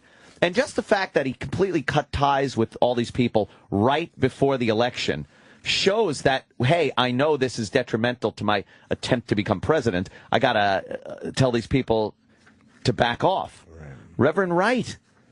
God damn America. Really? And then trying to spin what he meant by that. It's the same thing they're doing to Romney right now about what he meant by this 47%. And every time Romney comments on it and tries to explain himself, they're like, oh, well, fuck that, blah, blah, blah. But then you get somebody like Reverend Wright, who was trying to explain what he meant by God bless America, God damn America. No, he meant exactly what he said. Sure. But, you don't hear the press talking about that and how he married the Obamas. He baptized the Obama children. He spent 20 years with Barack Obama as his spiritual counselor. And meanwhile, that influence means nothing. Right. God damn America. A communist, a guy that was his mentor was literally a communist. And they would talk about this anti-colonialism and anti-American capitalism. And that had no influence. How do you think Obama is this magic man that had all these people around him constantly and was not influenced one iota by it? And his policy isn't in place with that influence. Just stop already. But no one is talking about this in the press. No, I mean, they tried with Jeremiah Wright. It just didn't stick. I mean, people did talk about it, but they just... You know why? Because magical Obama was just amazing. Amazing guy. What a speaker. Oh, wait, where did he come from? I don't know, but I'm voting for him. Oh, Are you going to be all right when this country re-elects him? You know what? He's pulling away. I know, he is pulling away. 50 to 45? Absolutely pulling away, and the odds of Romney being elected, very slim. As I was watching that movie last night, 2016, I had a revelation. I had a fucking revelation. Yeah? I am Norway? not... Where you moving to? No, I'm not moving. I'm Canada? not one of those. I'm not one of those guys. And I'm fucking leaving the country. Man. And then they don't. Never do. I was almost at peace with the thought that Obama would be elected president. And here's why, kids. It's almost a cut off your nose to spite your face thing. Sure. To the detriment of these United States of America, I would almost welcome another 4 years of Obama so that you can pull the I told you so. Because based on the movie, whatever happens in the next 4 years under an Obama second term, I believe will be detrimental to the country. And after it's done, we could all look back and say, you were all being warned. You were all being warned that this is what we were coming to. And now here it is. And you motherfuckers voted him back in after 4 years when the warning signs were all right there. So, and again, this will be misconstrued into, oh, you're saying you hope he fails. Well, I would hope his policies fail so the country isn't in as bad a shape as it would be. But now I almost hope they don't. I hope everything he wants, he gets, and we get to look back and say, I hope someone can fix this mess, but we told you so. Thank you. Here's Obama from 98. As we try to resuscitate this notion that we're all in this thing together, leave nobody behind, we do have to be innovative in thinking what are the delivery systems that are actually effective and meet people where they live. And my suggestion, I guess, would be that the trick, this is one of the few areas where I think there are technical issues that have to be dealt with as opposed to just political issues. I think the trick is figuring out how do we structure government systems that pool resources and hence facilitate some redistribution, because I actually believe in redistribution, at least at a certain level, to make sure that everybody's got a shot. There you go. That's redistribution. That literally is absolute socialism. That's a word. Yeah. Yes. And you can't call someone paranoid for tying him in with socialism when he's saying things like that. Redistribution. And believe me, the government doesn't have its own money to distribute amongst other people. It's coming from somewhere, and that would be tax dollars. That's where the revenue comes from to redistribute. Obama's father, Obama Sr., he wrote that taxation up to 100% is viable if the government can deliver services to the people, which would be housing, food, clothing, transportation, 100%, which is absolute communism. That is the government taking the revenue and distributing it as they see fit for this equality, which, as we know from the Soviet Union, does not work. No. That's much more damaging, or it should be much more damaging than Romney's. And that is his father, who, again, this guy revered his father, Obama. He revered his father, and it's really amazing that that's not addressed. This influence that he had his entire life was very Marxist, at the very least socialist. Has MSNBC been playing this audio? No, they are stuck on the Romney thing. They are stuck on the Romney thing. Yeah. Well, the whole thing with the Middle East and the embassies. I mean, what is that done? Did that go away? Because all they pounded was Romney's response, and not the fact that our ambassadors were killed, embassies were in flames. It's astounding that the mainstream media really is giving a boost to the Obama campaign. No wonder he's ahead. Of course he's ahead. We got two things. Obama responds to Mitt Romney on Letterman, and then we do have Romney on Cavuto. So. Thanks, Obama, too. It was just a treat trying to get around Manhattan yesterday. I wouldn't think that was a treat. Oh, I was trying to get. I was trying to actually go to the movie theater. I saw the movie at 64th and First. Oh, in the Big Apple. Yes, right here in the Big Apple, and trying to get from my apartment on 8th up in the 50s. There's a lockdown. Down there, it was because they cordon off blocks, and you try to get a cab. And, you can walk though, right? What? Yeah, you can walk. You got to kind of walk. I know, very odd. And shit. I know what you're thinking, but it is very odd. You're like, well, I mean, would that be a difficulty for you? No, but it is weird. Yeah, a little strange. Yeah, very strange. Oh. But they would lock down the city for Romney.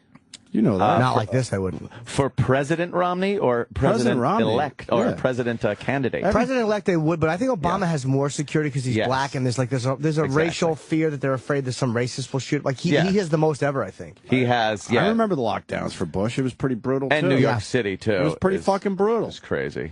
Here's Obama talking about Romney on Letterman. When I won in 2008, 47% of the American people voted for John McCain. They didn't vote for me.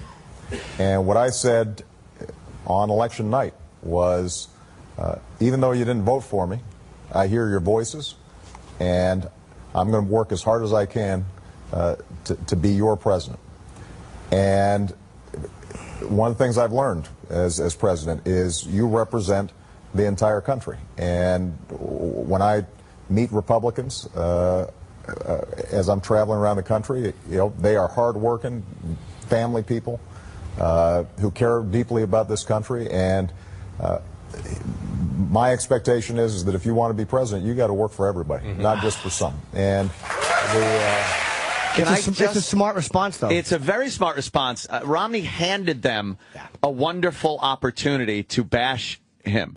But it's not working for the 47% that Romney was talking about. It's why would he campaign to try to get those people when you absolutely know they're not going to vote for you? He absolutely was talking about the campaign, about running for president, about votes, not about if he got in, who he would cater to and who he wouldn't cater to. But But it was put horribly. But that probably is indicative of who he would cater to. I mean, the truth be told, it's probably how he really feels. True, but on the other hand, look who Obama has proven who he caters to and who he does not cater to. I mean, it's obvious when you get a president in there that's more left-leaning or more right-leaning, their agenda as to who their constituents are and who they cater to more or less is absolutely based on that. Part of getting into the office, it seems, is like these things flare up for all of them. Every one of them have missteps and things they shouldn't. And I think a lot of it is how you handle it. And I think Romney comes, like, he said a lot of things that people are like, ugh, he's kind of a douche. Yes. But, like, people, the way it's viewed is in a private moment, that was how he's caught talking to a bunch of big donors. Like, if he had said something like, 47% of this country doesn't work, or it doesn't care about tax breaks as much. But what my job is to get them to work so that the tax breaks mean something. If he had been saying that in private, it probably wouldn't have gotten much press. Yeah. But it would have been a monumentally different perception. You're also talking about the presidency. Like, we'll get them back to work. You're talking about, if I was president, here's what I would do with that 47%. That isn't what he was even discussing. No, I know. He's discussing votes. And it's absolutely true that there is a segment, 47% perhaps, and more, as a matter of fact, right now, that isn't going to vote for Romney no matter what the fuck he says. They are voting for Obama. He's acknowledging that. He's saying, I can't do anything. I don't have to deal with 47% of these people because they're not going to vote for me anyway. He's not saying once I'm president, I'm writing off 47% of the people. But the fact that he's saying that in a private moment, right? If he said that at the podium, it would be less damaging. But the fact that he was overheard saying that to a bunch of wealthy donors in a private moment, it just looks really bad. But on the other hand, you don't think Obama's actions over 4 years show more divisiveness and more polarization of this country than speaking about people that aren't going to vote for you? I mean, we're more divided now as a nation on economic lines and political lines than we've ever been, I think. I honestly think that. And it's directly because of our president right now. It's crazy. Economic, I agree with you, but people politically are pretty fucking split on. Obama kind of evokes the dislike from the right that Bush evoked from the left. And Clinton didn't seem to take that from either side, and Reagan a lot. Clinton and Reagan seemed to be able to be respected. Very good with the way they handled it. And if you remember, when Clinton was first elected, the Republicans fucking hated him. Yeah. He had quite a hard time getting anyone to work with him. His policies weren't bad. He didn't have such a, what people can label, whether you want to just call it a label or if it's really socialism or not, it wasn't labeled socialist. He tried with the healthcare thing immediately when he was elected. He saw that was a bad move. And, first he pawned it off on his wife, and then it went away. And he was really good for the economy, whether you can say it's just cyclical and that's what happened during his administration, fine, but it's what it was. Clinton ends up, even though he was impeached, perjured, and fucked a girl in the White House, he still ends up having a legacy where he's liked.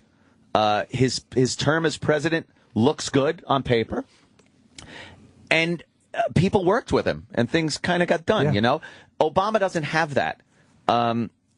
Reagan had that. Again, a lot of people thought when the second Reagan got into office, we were headed for World War III. They didn't like him. Right. Democrats didn't like him. But he wound up being a great president for this country and for that time. He was needed. Obama, I can't figure this out for the fucking life of me. I'm weird with Obama. I don't agree with a lot of what he does, especially financially, but I like him. And I like the way he views a lot of social issues that I agree. It's like we're caught, and this is the fucking curse of the two-party system.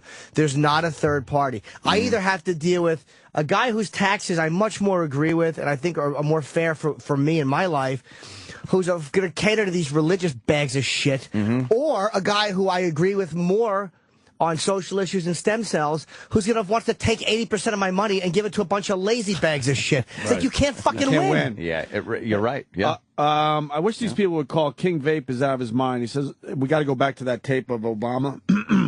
For Anthony, Obama can't change ideas in 14 years. Romney flipped on everything since he was governor of Mass. Right. Less than 10 years ago, Obama can't change ideas in 14 years.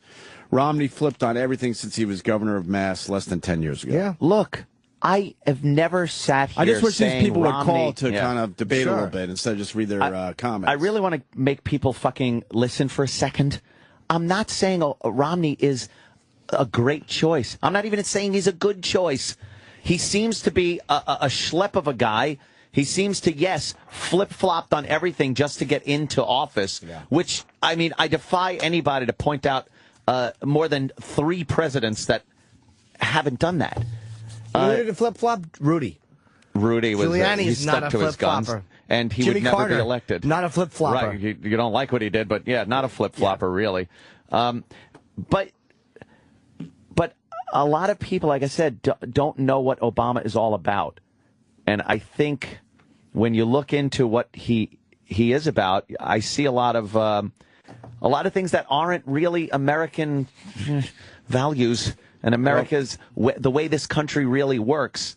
Good, bad, or indifferent, there is a way it works and a way it doesn't work. And I think he really does have this anti-colonialism and anti-capitalism that does come into play when he makes policy. All right, we got to move on because Damian Echols is going to be here, and I want to get the Romney clip on.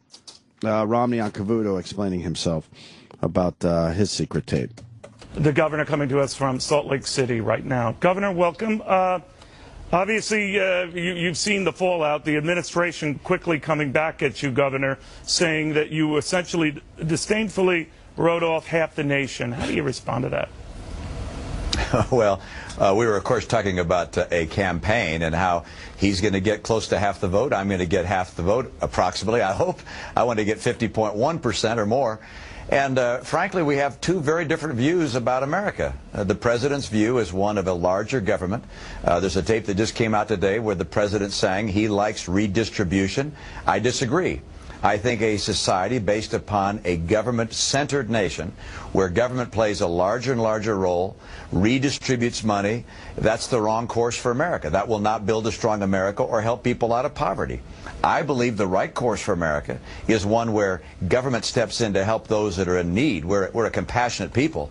But then we let people build their own lives, create enterprises. We believe in free people and free enterprise, not redistribution. The right course for America is to create growth, create wealth, not to redistribute wealth. I respect the fact that he's not backing down. Yeah, that's a smart answer, too. But again, he got political and changed the answer to the question to whatever statement he wanted to make. Yeah, right there. but had he said that in private, that would have been a great thing. Yeah. But that just sounds like damage control, even though it was a smart answer. Yes. But they all do that, do they? All just Of course. I mean, Bill Burr was hilarious yesterday. We're gonna get America working. Back to work. Yeah, back to work. Listen, we should take a break because Damian Echols is going to be here, and we got to take leaks and shit. Let's tinkle and do a little man-to-man comparison. Let's do that, man. One of the guys from Memphis 3. In the studio next. Sirius XM. This is the Opie and Anthony Show. Well, let's get Damien in here. We've been very excited about this all morning. Yeah. One of the Memphis 3, Damian Echols, promoting his new book. Hey, Damien. What's up, man? Welcome to the show. Take a seat. We've been looking forward to this all morning, sir. All morning. Thank you. How you doing, Nice to meet you, brother. Nice to meet you. There you go, bro. Oh. Good to see you out and about. Thank you. Absolutely. This your first one of the day? It is, yeah. I'm getting to the point where I'm sort of sleepwalking through everything. Really? So I can't even remember anymore what I'm already doing. How many interviews have you done? I mean, it's got to be 100 interviews since you, or more than that even. I can't even count anymore. Yeah. I think originally, just the day of the book signing, they had me scheduled to do 14 in one day. Jesus. Wow. That's crazy. But I mean, even going far back to the time where you were in jail, I mean, it just seems like, everybody wanted to talk to you. Mm-hmm. It's, well, it's what got us out of prison. Just the fact that the media and the people on the street cared. I never had any faith in the system whatsoever. I knew beyond a shadow of a doubt they would kill us. Wow. The only thing that I did have faith in, that I never lost faith in, was the people who kept following the case, who cared about it. No, you have to know also that there are people in prison right now that know they're innocent and there's really no recourse. Why do you think you guys really kind of got, where people picked up your case and put it in the public eye. I think it started off with the Paradise Lost movies. People would see those and identify with them in some way. They would think, this could have been me. This could have happened to me. I could have been in this situation. But then can I stop you for a second? Because Aaron makes a good.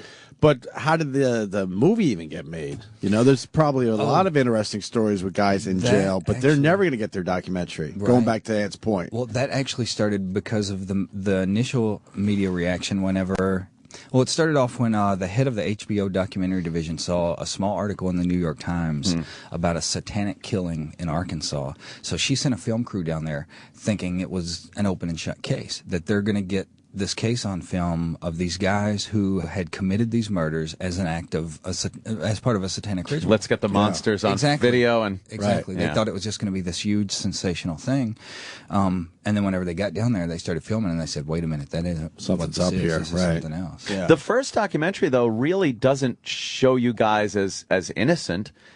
So how did that kind of get the ball rolling where people wanted to come to your defense? Yeah, I was up in the air after the first one. I didn't know how to feel. It didn't look like, it was like, yeah, these guys don't look really guilty. I wasn't 100% convinced, right. though. It wasn't like, oh my God, what are they doing in prison? Yeah. That was kind of the whole point of it. They didn't want it to be biased in any direction. They just wanted to capture exactly what was happening in the courtroom. And that's what spoke to so many people, the fact that they came away not knowing whether you're guilty or innocent, and that's not what the court of law is supposed to be. The court of law is supposed to be innocent until proven guilty. That has to make you like chuckle at this point. Yeah, exactly. You when you look back on the whole process, and is there anybody you can find that you dislike the most out of that whole thing? I mean, would it be the original trial judge or the prosecutor?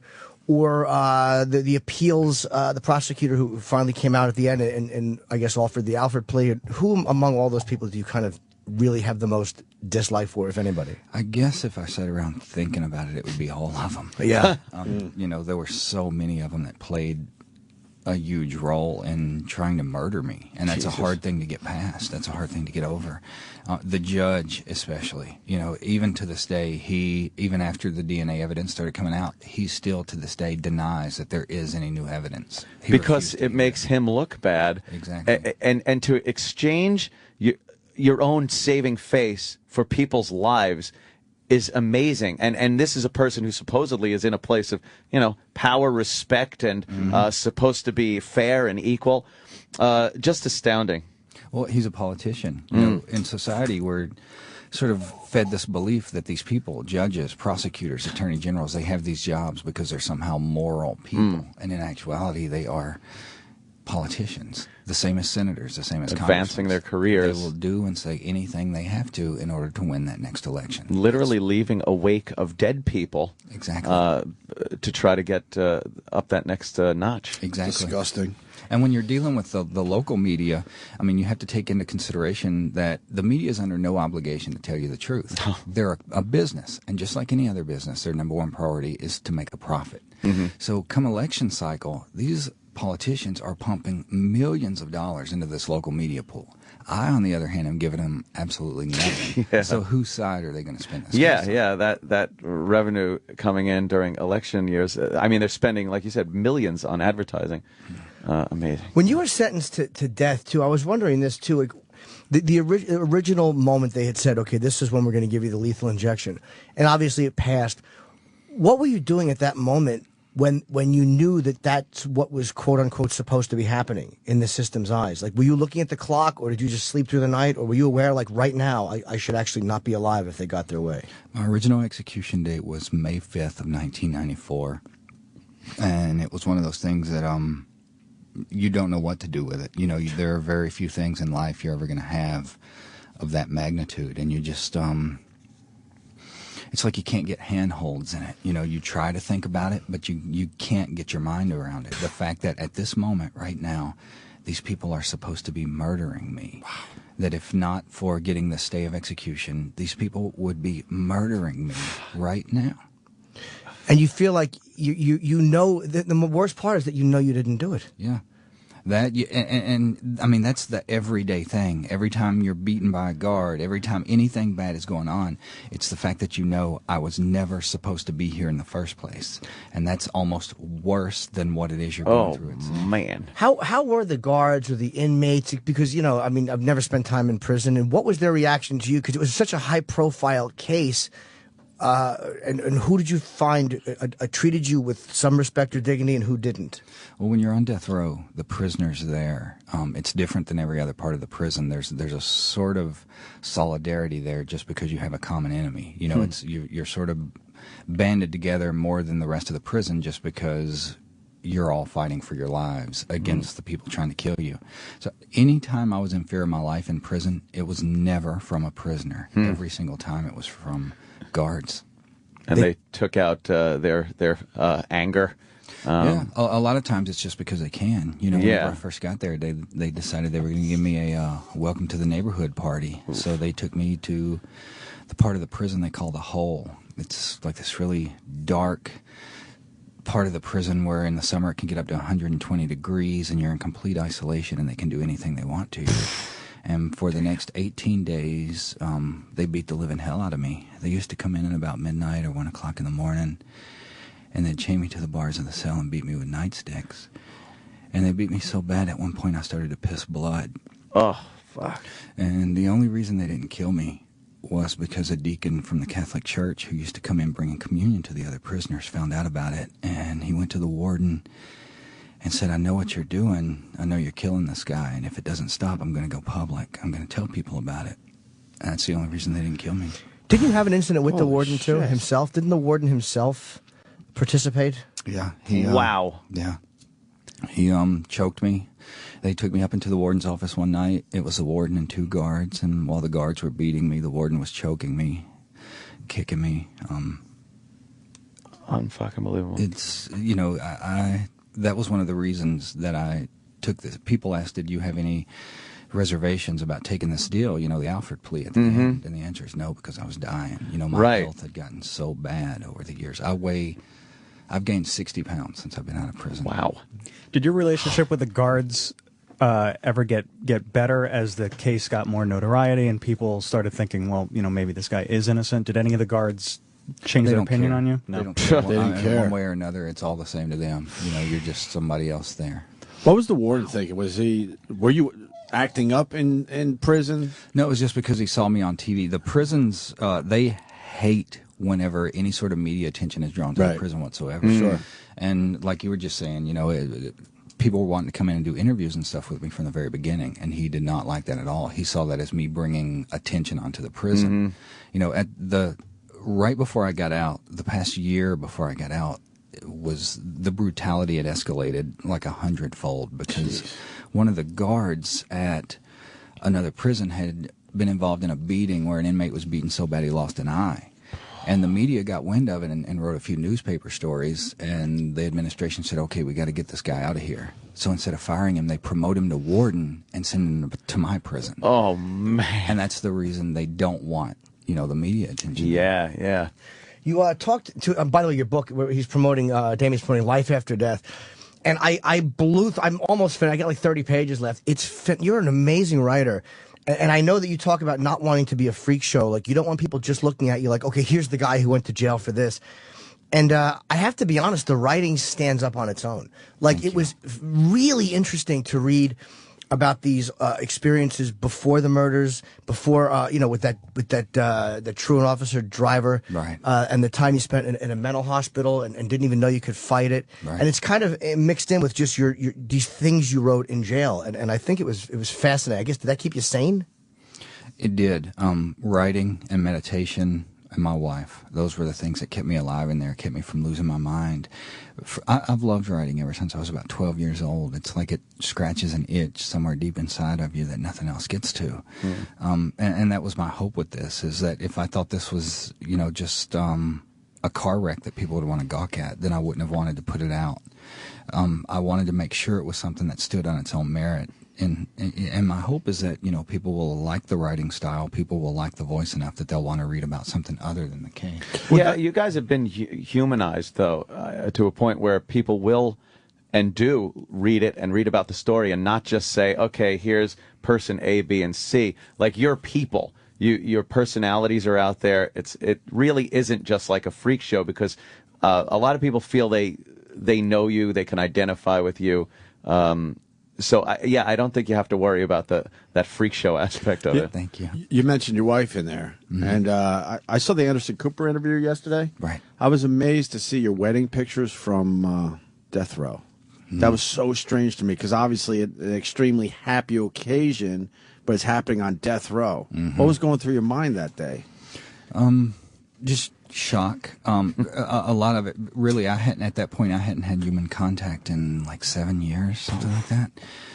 We've been married, we've been together for about 17 years now, but whenever we were first married, that was the first time we'd actually gotten a touch. Wow. So, just that we had, it's a weird thing to know this person, to see this person all the time, to have these, conversations with this person and this relationship with this person. And it's almost like you forget that you haven't even touched until you do touch them. So it was a very surreal experience. Were people mad that you were getting married on death row? I don't think they knew. Most people didn't know at the time. It was, the case wasn't nearly as big back then as it grew to be in later years. So most people didn't pay it any attention. But I mean the people around death row. Oh, yeah, the guards. They were like, oh, yeah, they don't like that at all. They hate it, right? I would imagine. Yeah. And also, were you ever afraid being married? Because I'm so paranoid in a relationship, like when I see a girl every day. Is it hard when you're married and you think, like, you don't know if you're ever going to get out? Like, how long is she going to stay with me? Are you constantly afraid if she doesn't call on time? Like, has she met somebody? Is she, does that ever play in your head when you're locked up? Not in that way. What I worried about was not that Lorri would ever leave, but that she would become so worn down by this situation that it would completely steal her life. She... At one point, she had to take out 2 loans just to pay off legal fees. She quit her job to work full-time on this case. She did, or had a hand in, at least 85% of the work that was done in this case. She did more work than the attorneys and the private investigators combined. So what I was scared of is that it was just going to wear her down, that she was going to reach the point where she just couldn't do it anymore. Can we ask Lorri a question? Do we have a mic for her? Because she's here. I was just curious because you have been such a big part of this. When you first heard about this case, what were was it from Paradise Lost, the documentary, or had you heard about it before? It was from Paradise Lost. And what did you think? Well, there were so many questions that I had about the case, and just that were brought up from the film, and there wasn't that much out there at the time. That was in '96, so I just knew I wanted to find out more. And I knew I wanted to help Damien.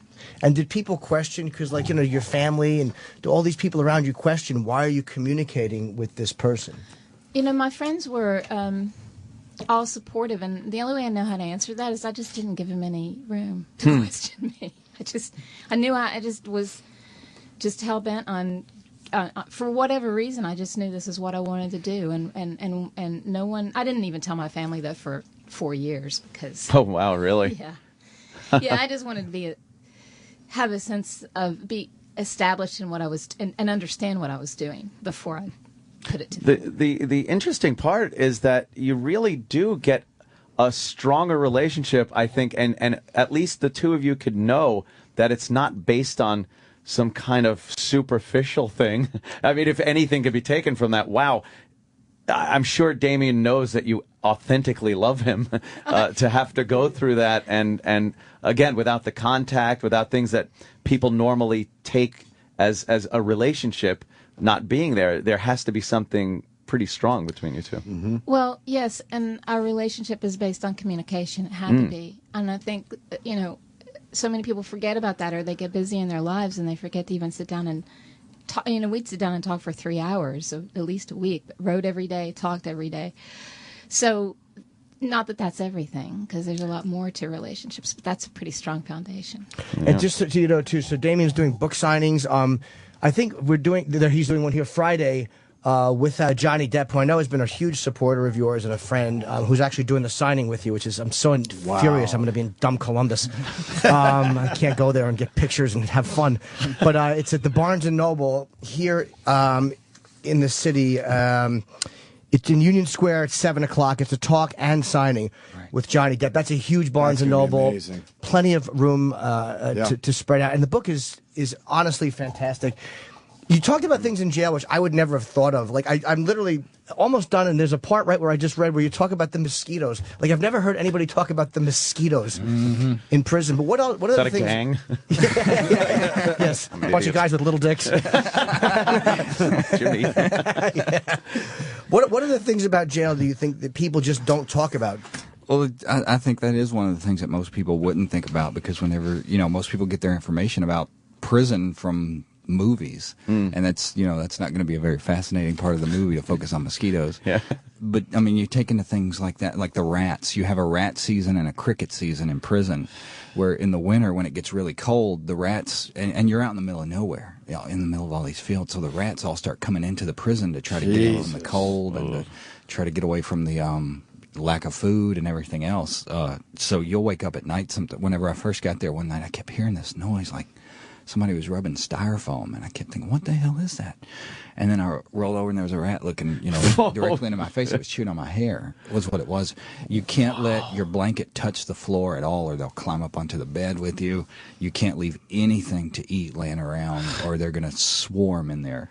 That, and in the summer, for some reason, these big black crickets come in, and the whole floor at points you can't even walk without crunching them, because they're just, covering everything. The mosquitoes, the same way. You're in the middle of all this field.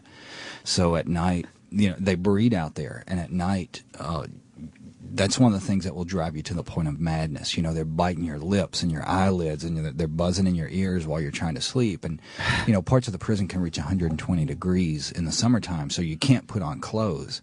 You just lay there covered in your own sweat and filth while these things are eating you alive. Oh, my God. And the whole time you're just going, I'm not even supposed to be here. That's the part. It's like these people have no right to do this to me. I'm not supposed to be here. Did you go through waves of, because I got angry watching these documentaries, especially as they went on and your innocence became even more and more apparent.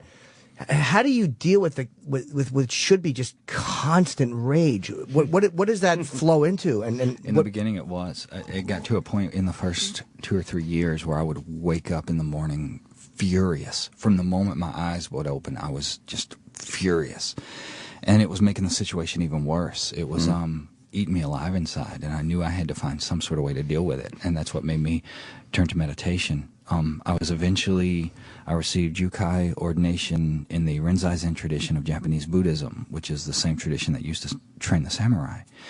And that's what I turned to get control of that. Also, there's almost no medical care in prison. They're not going to spend a lot of time and money taking care of someone they plan on killing. I had no choice but to turn to a lot of energy work, Qigong, Reiki, things of that nature, just to deal with the pain and the sickness and suffering and everything else that I was going through. If I were out and I could have went to see a doctor or something, I probably never would have devoted myself to those things the way I did in there, but I didn't have a choice. What kind of illnesses did you have? Oh, God, I don't even know, just because there was nothing diagnosed. I think I was becoming pre-diabetic at one point, just because I was dying of thirst all the time, having to piss every 5 minutes. I would wake up in the middle of the night and my kidneys would just be hurting, but I think that was a lot due to the beating. My teeth were really bad. I had a lot of nerve damage from being hit in the face so many times. And, in prison there are no root canals, there are no crowns, there are no caps, there are none of that. Your choices are live in pain or let them pull your teeth out. Now, you took the Alford plea. Well, obviously, it was understandable why, because they're going to execute you. Is there any, I'm watching the prosecutor in the third documentary, watching this guy fucking stand there and going, well, the lawsuit was definitely, and it's not the same prosecutor from the entire trial, but the guy who's representing the state now, I guess. But to watch them consider a lawsuit, how enraging is it that that's a piece of his motivation in giving you your freedom, is the fact that he doesn't want you to be able to sue for what they stole from you, which was almost 20 years of your life. Well, that was also another reason that I knew I had to take this deal, because he admits in West of Memphis, our documentary, that one of his considerations was the fact that were we acquitted, the three of us together collectively could have sued the state for about $60 million. I knew also they could have me stabbed to death for $50 any day of the week. You know, I wasn't going to live to see outside those walls. They were not going to pay that money, whether it was, you know, just from degenerating health conditions or them having me killed. Either way, I wasn't coming out of there alive. Now, what would it take for you to be able to sue them? Now, I know you've signed it. To me, that's like signing a contract, like, you know, the way Luca Brasi got the band leader to sign it over. I mean, that's a gun at your head, and it's not fair to consider that a value or a viable contract. What would you need to be able to go and sue? And in this case, I think being able to sue is completely justified. They would have to reopen the case, which they're not going to do. Because they don't want to pay the money. Right. How about if you were pardoned? Is there any way, would that take a presidential pardon, or is the governor able to do anything about that? I don't know. I think the governor probably could, but at the same time, I'm not asking for a pardon, because a pardon means you're asking for forgiveness for something wrong you've done. I haven't done anything. So I don't want shit from these people as far as a pardon is concerned. So you're okay with the Alfred plea? No, but right now it's the lesser of two evils. We're going to keep digging in. We're going to keep fighting, keep working on this case. You know, one of the things right now, we found out that the FBI has about 200 pages of information that no one's ever seen before. So we're trying to get a hold of that, you know, trying to invoke this FOI Act, all of that sort of stuff, to get this information turned over. And hopes that there's something else in there we could use. That you have to go through hoops to get information on your own life and what you've Well, I mean, even the DNA testing, the state said, okay, we'll pay for half of the testing if you can come up with the other half. Still, they haven't. We had to raise the entire thing. We had to pay for all of the DNA testing. Which was how much, do you know, roughly? I have no idea, but it was a lot. I remember, like, the initial round of testing, the very first round was $200,000. Oh, wow. And we didn't have that. The only way we even got that was because Henry Rollins went on a tour just to raise that money to pay for that DNA testing. You know, if not for the people that were helping us out, I would be dead right now. What do you think? And it's probably hard to speculate, but what do you think you'd be doing right now had you not been through all of this? Had no one ever accused you of anything? You're a kid. You're growing up in you know, a small town, pretty much. What do you think you would have done? Where you'd be right now? It's impossible to say. Yeah. You know, maybe I would have ended up stuck there, or I would like to think that. Have you ever thought of what you would have liked to have done then? Like, what were kind of your dreams back then before this happened?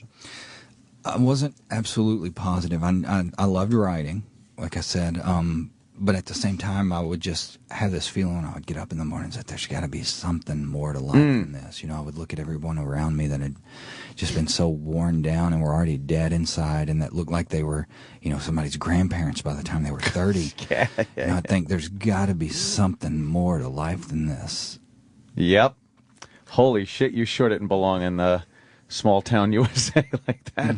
God damn. There's a funny part of the book, too, where you say, like, one of the things during the trial is they took all your writings and read them, like these private things that we do as teenagers. And you said the only thing immortalized was my bad taste, which made me laugh because we've all looked back at our awful, melodramatic teenage... Jimmy, you have some horrid things. Dude, I wrote a poem when I was in rehab. Kevin Smith actually read it on the show. It's fucking hideous. I mean, it really is humiliating, like, to have that stuff read publicly. Especially when it's taken out of context, you know. Oh, man. I mean, just having it read like that would be bad enough, but when they take it and warp it and twist it and try to make it look like something else, like you're saying something else, it makes literally, when I first got to prison, I could not write for at least a couple years because it traumatized me so much having that done. You know, it scars you, that it took a long time. And even now, it's still hard for me sometimes if I walk up, say Lori's looking at something I've written on the computer or something, and I don't know she's doing it, and I just walk up and see it, I immediately have this feeling like I want to run. Wow. I have to know what's going to happen and sort of prepare myself for it, gear up for it. And do you prepare her first? Go, look, it's just a rough draft. I mean, it's not completed. Work in progress. Yeah, this way you lower their expectations, so if they don't like it, it's not as embarrassing. What was the first thing you did when you got out of prison? Ate. We went to, I was not ready for this. I mean, you got to take into consideration the fact that I had been in solitary confinement for almost a decade. Right. And then I went from a decade of solitary confinement to them saying, okay, get out. So a party probably wasn't the greatest idea. Yeah, that's like shock. Exactly. But that's what we did. We had a rooftop party. We went across the bridge over to Memphis, and there was a bunch of friends and family there to celebrate. So the first thing was probably eat, drink, and just try to deal with it. It was shock. For the first 2 or 3 months that I was out, I was in such a deep state of shock and trauma that it was, Lorri would lead me around almost like she was leading a blind person. I would walk into doors. I would walk into people on the street just because I wasn't ready for it. Because it's a follow-up question. With that said, what do you think of the world around you? Yeah, that's exactly what amazed you. What technological advancements? Yeah, all that stuff. Well, as soon as I got out, they handed me an iPhone and a computer. Holy shit. The computer, I still haven't figured out a great deal about it. The iPhone I can actually use now. But it was, there are no words to even articulate it. When I went in, the last time I'd seen a computer was 1986. Oh, and it was basically a giant glorified typewriter for really rich people. Which explains that. What are your dreams like at night? When you sleep, do you remember them? Are they horrifying? Or are you just not a victim of what you went through when you dream? I don't dream a great deal at night. Whenever I do, the ones I remember are usually the bad ones. Yeah. Whenever I first got out, the first few months, I would wake up in the night screaming a lot. Wow. It was, scaring the hell out of Lorri. She wakes up in the middle of the night with some guy in the room screaming. So that was kind of hard to deal with. What about when you first went in? Would you remember dreaming then? And were you out and kind of free? Yes, and that was the worst. Oh, then you wake up. Because right a lot of times we've talked about having dreams of you're in trouble. Right. Like I've had dreams where I'm in trouble, I'm in jail, or you're in a horrible situation. You wake up and you're like, oh my God! Thank God! I just got out of trouble in the blink of an eye. And you, on the other hand, it would be horrifying to be free, going about your life, and then wake up and realize you're a caged animal. Yeah. Oh God! You never see an end to it. It just no light. It got to the point by the end where I couldn't even remember what it was like to be out anymore. I spent half my life in there. I was 18 when I went in. Spent 18 years in, and I got to the point where I could remember, for example, that pizza had one time been my favorite food, but I couldn't remember what it tasted like anymore. And that's when you start to get really scared because you can't envision or picture anything outside this concrete box for the next 1,000 years. You're a very well-spoken guy and a very lucid and good writer, but when you were 18 and all of a sudden you're on the stand fighting for your life, Is there anything when you look back on it that you're like, I wish I would have answered this differently or said that differently or had in those moments, like knowing that you actually were going to be convicted and that it could, is there anything that you wish you would have done differently or, again, as an 18-year-old, it's kind of hard to. I could probably pick it apart and do that, but at the same time, the overall answer would have to be no, just because I know. It didn't matter what I said. It didn't matter what I did. They had their minds made up before we ever walked in that courtroom. You were the Satan-worshipping murderer. And believe, whatever they had to do to put you in that mold, that's what they were going to do. As a kid, did you believe in the system before you went through all this? Or I didn't think a great deal about it. I guess, most of my education came the way most people's do, through watching TV shows. Sure. So you think the cops are the good guys, and if there is a bad one, he's like the rogue, the bad apple in the bunch. Whenever you actually go in, you realize that the good one is actually the very rare thing, or at least in Arkansas it was. At the time we were arrested, the West Memphis Police Department, the whole police department, was under investigation from the FBI. Did you have a rock solid alibi that was just discredited by these people? Yeah, they didn't care. Right. For example, your family comes up and says, well, he was here at this time, and they'll say, well, this is his family. They're going to lie for him. And the jury says, oh, that's right. And that's it. That's the end of your alibi. What do you think of Jesse and what he said at the time? Yeah. Jesse was a mentally handicapped kid. He had an IQ of 72. I think they said at the time we were arrested. He-Rock, yeah. Yeah, he operated somewhere between the level of like an 8 to 10-year-old child. And he obviously confessed. Exactly. Yeah. And that was one of the things that it's just... Did that frustrate the hell out of you? Like, oh my God, what are you doing? In a way, yeah, but in a way also, I knew what they did to me, the way they treated me. Right. By the time it was over, I wanted to say whatever they wanted me to say just so they would stop. So I can't even imagine somebody with an IQ of 72 going through something like that. It is amazing because you never can imagine yourself put in a situation where you would agree to something that didn't happen, and to put yourself at such peril because of that. But when they wear you down like that, I guess you're only human. Yeah. It really is possible to reach a point where you'll just say whatever they want. I mean, look how we finally got out. Yeah, we signed a paper. Basically, it's a guilty plea. That's what it all comes down to. I mean, it's a special kind of guilty plea where you still get to maintain your innocence. In effect, it's a way so that you can't sue them. But in the end, it's still the same thing that Jesse Miskelly did. It's saying, okay, I'll say I did whatever you want me to say if you'll just stop. Did you ever, there was one part too, where there was the girlfriend you had run away with and were first arrested for and sent to a mental hospital because her parents hated you because you were, this is before the murders. And then you said, I guess that have you ever seen her again? Because you said the last time you touched her was a kiss in the police car. That was just such a final moment. That was it. The only time I ever saw her after that, what I heard was that her parents sent her to some sort of deprogram. I mean, they were hardcore fundamentalist, backwoods Christians. Just like a step above the snake handling, poison drinking guys. Right. So whenever they found out that we had been having sex, to them that was like the ultimate evil. So they sent her to some sort of deprogramming center to get her back on the straight and narrow. The only time I ever saw her again after that was whenever she was on the stand during the trial. That was it. Oh, she testified. I didn't know that. Was it positive for you, or was it negative, or was it neither? Neither one, really.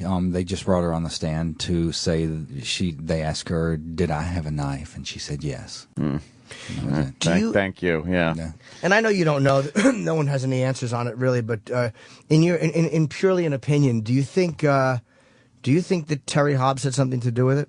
I mean, I know it's hard to accuse someone because of all the stuff with you and Mark Byers that went back and forth, but it doesn't look good after that third documentary. No, it doesn't. And people say, well, you want to be careful of doing the same thing to him that was done to you, but at the same time, our entire case against him, basically, when you see the movie West of Memphis, this is pretty much the case we would have put on if there would have been a hearing, if there would have been a trial.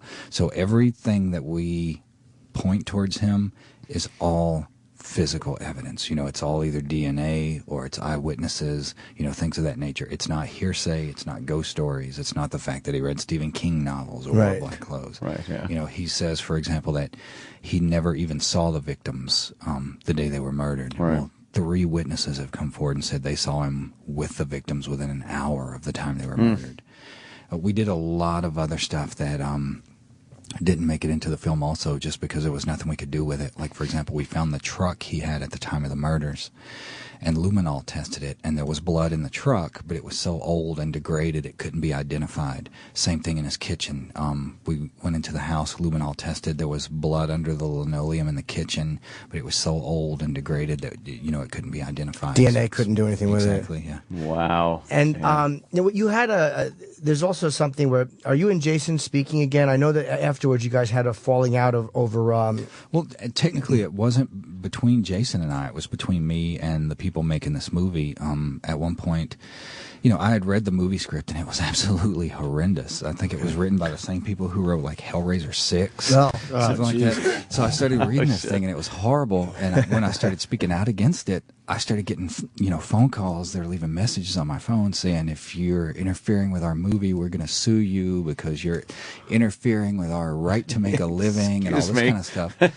So I was put in a position where I couldn't even defend myself. I was not supposed to talk to anyone involved with this movie about this movie, which included Jason, because Jason was working on it. Oh, so right. It wasn't actually between Jason and I, it was between me and the movie makers, and it just sort of got shifted to make it look like it was between Jason and I. But finally we just started talking again. I said, if you want to try to sue me, yeah, that would be a little silly. That would look silly in court. Crazy. I mean, one victim basically suing another one. Yeah, just seems terrible. It seems, and rightly so, that you've been all consumed with this throughout the time where you were in prison and getting out and afterwards. But what do you guys do for fun? What, to get away from this completely? What do you two like to do? Just to have a good time. I spent a lot of time at the tattoo parlor. Yeah. For me, that's it's really, you know, it may be physically painful, but it's for some reason it's really psychologically and emotionally soothing. And also that's where most of my friends are. You know, the only friends that I've been making since I got out of prison. So I spend a lot of time there. We watch movies together. Lorri and I, we go see movies. What type of movies you like? Usually, the only thing if it doesn't have a monster in it, I don't watch it. Oh, horror films, right? Every now and then, she's actually banned me from seeing her movies. Like, she likes to see French movies and things, and she says I ruin it. Why? Do you just the whole time? Yeah, that or, you know, toss and turn, and it gets to the point where the chair feels like it's made out of needles. And like, you know, Jesus Christ, it feels like this movie's been on for 6 hours. When is this going to end? You know what's bad when he goes, this is the worst thing I've ever had in my life. Sitting and watching this. Well, let's again plug the book. Oh my God! Again, it's an unbelievably well written book, and it's not just rehashed facts of the case. The case is talked about, but it's not just Paradise Lost in print. I mean, it's a totally different things about Damien's experiences in prison and before. And I knew almost none of this, and I had seen all 3 documentaries.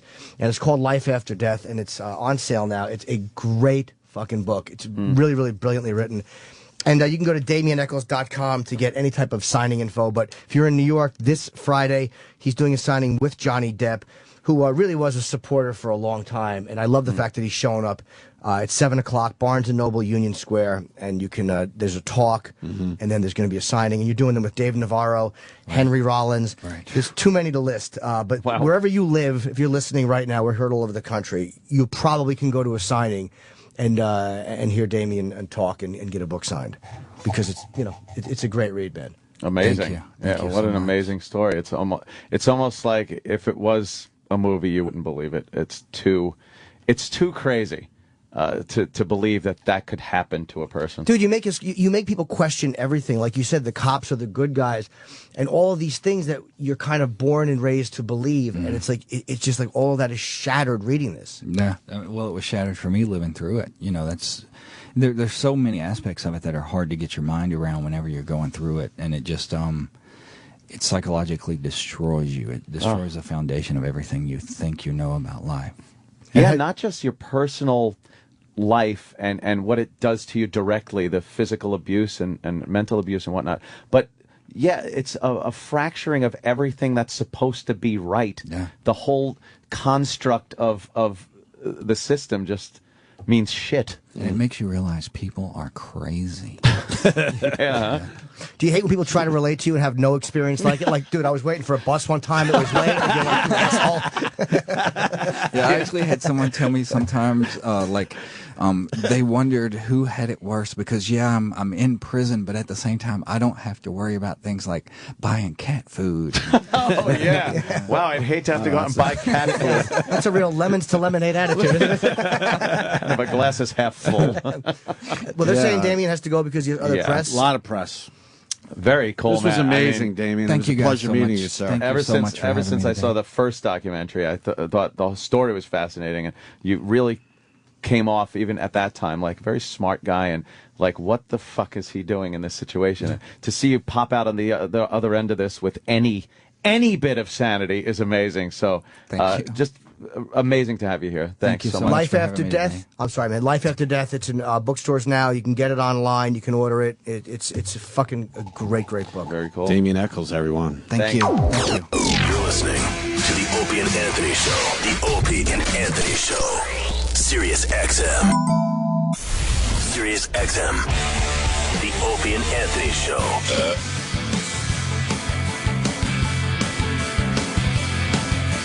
That was one for the ages. That was an amazing, that was a good amazing interview. Holy fuck. It was Man. great. Wow. God damn. I think we asked everything we could. Yeah.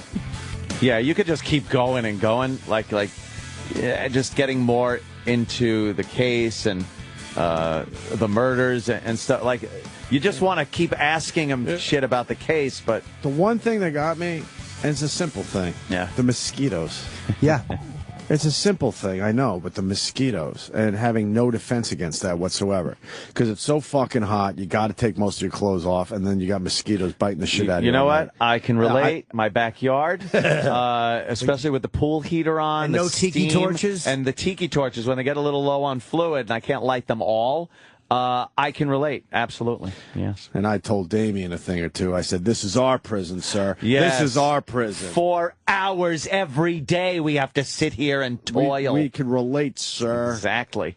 Getting beaten, but it's browbeaten by management. He's doing a documentary. He'll come back in December, too. He was That'd really be great, yeah. cool, man. Yeah. Great guest. Wow. I don't know how people, like, I would love to know what they've turned up about the other stepfather, too. Apparently that will be in the I can't wait to see that, yeah. Yeah, it seems like they really kind of went forward to check this guy out. If they're spraying luminol around, I'm sure they really want to kind of look into this guy. Yeah, they want this guy. Oh, good. I was just going to say, does blood get to a point where the DNA can't? I guess, yeah, don't forget, it's so many fucking years ago. It's, 18 years Talking ago. about 18 plus years. Yeah, and it might not even have been the kid's blood. It could have been a deer in the truck or a fucking dog. Sure. Oh, even the children were deers. Yeah, they were, but they spell that differently. I was thinking D-double-E-R, and you're thinking D-A-R. I get it. But oh my God, there's a pig. Someday DNA will be able to do that, but I think right now the testing's just not advanced enough. Right, we'll get to that point. I really hope that they make such a strong case. I hope that they push these fucking shitheads in Arkansas to have to reopen the case. Right. The other thing that was fascinating, solitary confinement, rooftop party. What the fuck? Yeah. You're going from hell to holy shit, let's have some fun? Dude, I went to Amy's rooftop party. I didn't know how to act. And, he's appreciative, but he, in hindsight, he's thinking, well, maybe that wasn't the best thing to do. He probably got loaded, though. Yeah. How you go through that, though, and don't just fucking lose your mind, be hateful and enraged every day. I am, and I didn't go through that. Yeah. And I'm fucking hateful and enraged every day. Yeah, you're angry at the idea that a man may want to tax more of your $30 million. Oh, or certain couples are dating. Jesus. Oh, I'm so intolerant. Yes, you really are. I am. The word you're looking for is an asshole. But yeah, man, to be able to be like he is amazing to me that he can actually... To get into all that Zen stuff and that fucking Buddhism and stuff. Like, is that the only recourse to keep you from just choking people? Yeah, you can ask me. I'm right here. Yeah. Meditation's great. Holy fuck. That's an amazing fucking thing. Man, I liked Kenny's response. Kenny's such a douche. What did you say, Kenny? Why? Kenny, because it's Kenny. I know. Well, you guys were nice enough to ask me my opinion about the interview. Yeah. I just didn't like all his whining about the beatings and blaming the guards. See, Kenny, you walked away from that interview with a complete misunderstanding of the whole thing. You have problems. You're an ass. He's the only guy that ever pissed blood. Come on. Oh my God. Kenny probably has seen quite a few of those in the back of his own car. Yeah, of course he has. A couple little bugs and rats. Big deal. Come on. All right, you. Sure, look who we have to sit with. I thumb towards Kenny. Yeah, some people not quite as sympathetic. Some people still think he did it, but it's amazing to me that people can think that with the evidence. Lack of DNA. I can't believe that people would have read the book, seen all 3 documentaries, and really paid attention, and still think that he's responsible in any way for that. Oh, there's a lot of innocent people in prison. Come on. And Kenny put him there. Yes, he certainly did. You'll fit the profile. Yeah, come here. But yeah, it's depressing, man. Imagine having an alibi, because you're raised to think if you have an alibi, you're good. That's your get out of jail free right there. Sure. It's like, yeah, I have proof that I was nowhere near where and when this happened, and then to have that just discounted like that. I could so relate, man. I was 14 and eating dinner with my parents, and cops come to the door and yank me out of this nice home environment because they thought I broke into a school, man. Really? Yep. And the only way I got out of it was they were looking for a guy that was much taller than me. Oh, he looked a lot taller on the radio. Sounded a little tall on the radio. So we could all relate. Yeah. They could have railroaded me for that breaking in of the school. Oh. Yeah, well. It's hard to be for the death But penalty, they had the though. janitor on the other side of that glass, and he's looking at me going, holy, this is a twerp. We're looking for a much taller guy. What if I was the same height as that guy? No, you'd have been fucked. I would have been fucked, right? Man, gotten a citation. I love how we all try to relate in our own special way. There's no relating to Yeah, that it's an fucking incomprehensible nightmare. place. I'm kidding. To be. Yeah. It really is. That's amazing. And the rats coming in, holy fuck. Fucking rat. Holy fuck, rats. Just, I would have complained to the warden I would about have the too. rats. I would have been, sir, I got rats in my cell. What are you going to do about this? Oh, beat me? All right. Great. Maybe I won't complain next time. I thought we had a special guest today. Where the fuck is she? What happened? She's refusing to come on the air. Why? She called an hour ago, Right. and then we got her information. We called her during the break, and she said, no, I can't go on the air, and hung up, and now she won't pick up the phone. What? She wanted to be on the air an hour ago. She's an idiot. We're getting an update from Lady Dye. We tracked down one half of the Tracked retarded. How are ya? Laverne and Shirley. We'll get her. Hey, how are And ya? Marion called yesterday, but we were in the middle of some shit. so- Marion called yesterday. She also called before the show was even on the air. Who, Lady Di? No, Marion. Right. And asked, can I just talk to them now? It was 5:45. Well, that's I Marion. said, they're not on the air yet. That's Marion. And she goes, well, I have to work at 6:30. Well, I bet you that Di is blind with drink. How does she sound? She was coherent. Oh, all right. Apparently, she's living with a guy. Oh, and that's healthy. she has not found a job since. Did she get her son back? Remember that whole story? Oh, God. I wonder if she's still like, oh, I'll get him back. Everything's fine. They yanked the kid right out of her house in front of her. Yeah. She was in denial about that. So she's not going to come on the show? She's not picking up. She said, I can't go Where's on the that air. bitch? And then hung up on That us. means she's still into some shady shit. You think? Oh, fuck yeah. Of course. It's Esther. Of course. Where is that fat piggy lady? I want that fat piggy lady on the phone.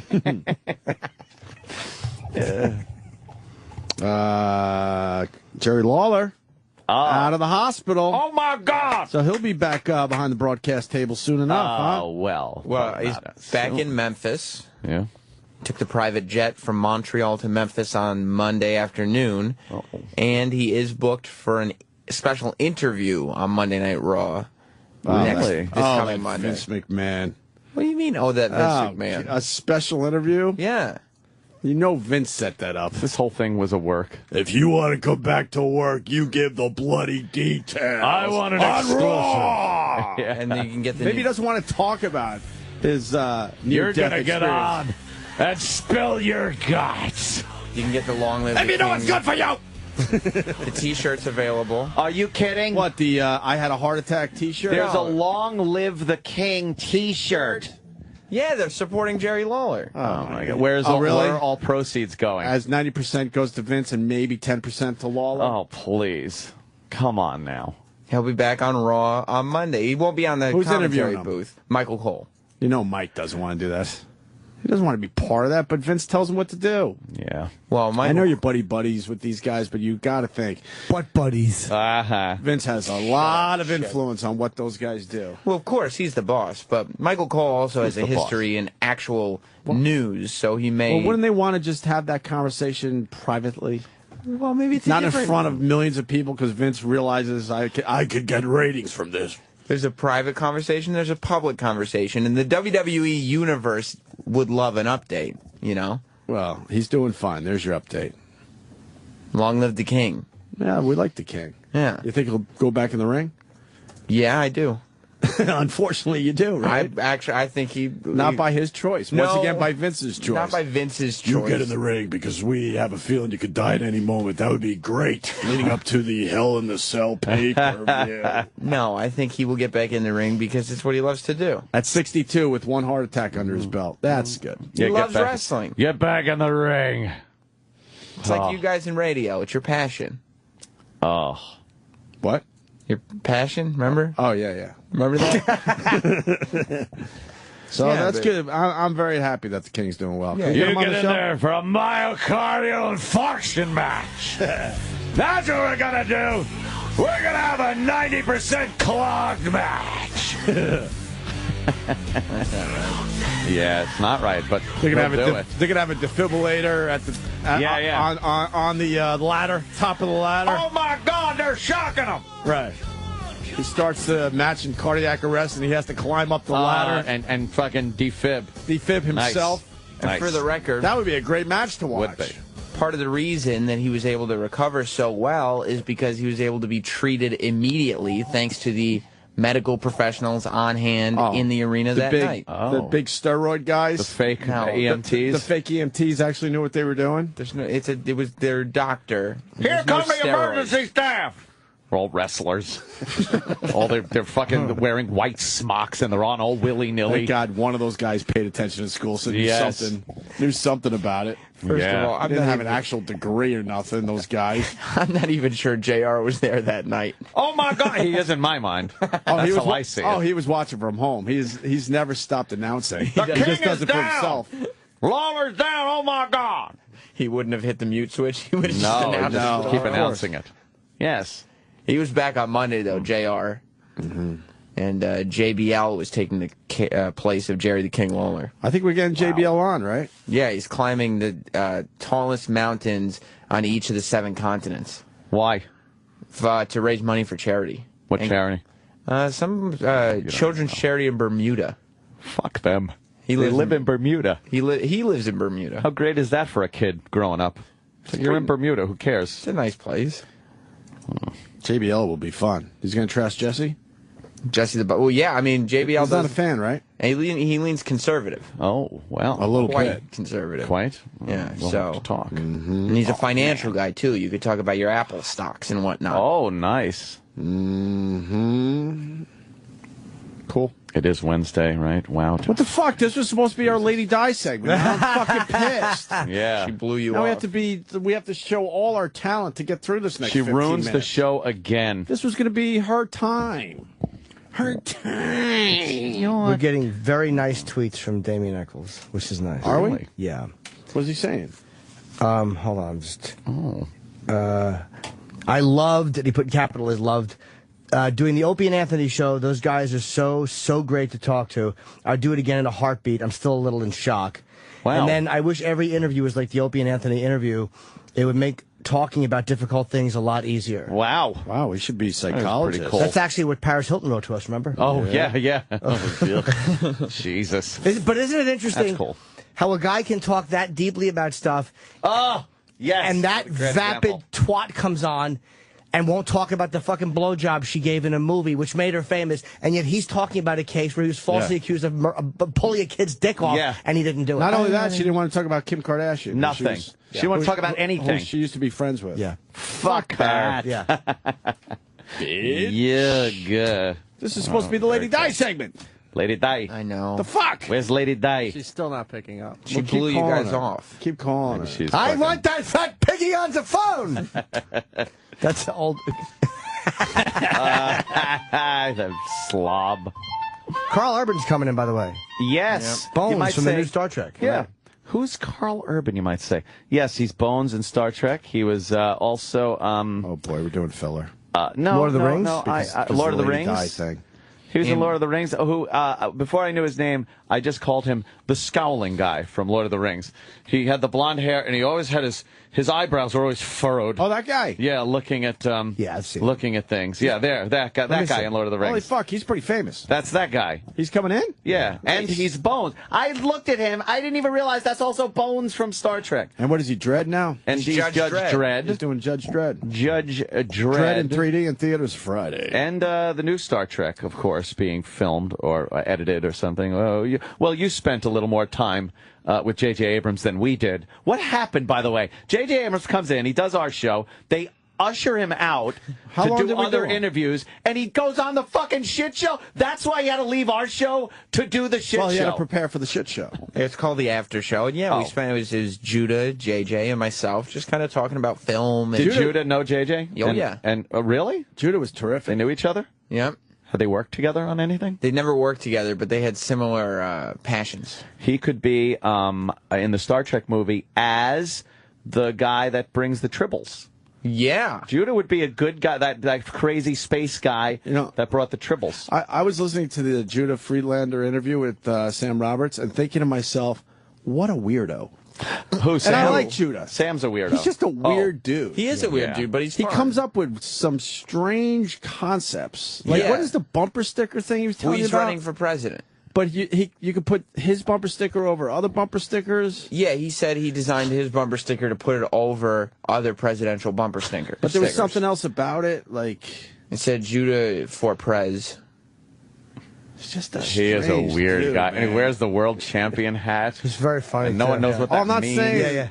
I know he's funny and all. It's just Like, you're the such world a champion weird or what? dude. Just world champion. Right. I like having him on because I like when he floats in and out of kind of character. Like he starts talking like he's running for president and he's the world champion, and then he'll talk on some real shit that's just on his mind. Yeah. And then he'll be like, "Oh, by the way, I'm running for president," and then he'll be like, "Oh, did you see wrestling this week?" And I like him. I love Judah. He's very funny, dude. Yeah, absolutely. God, I fucking, you know something, again, I just got to say this, this Wow Day, you know, that's the best thing about Wednesday.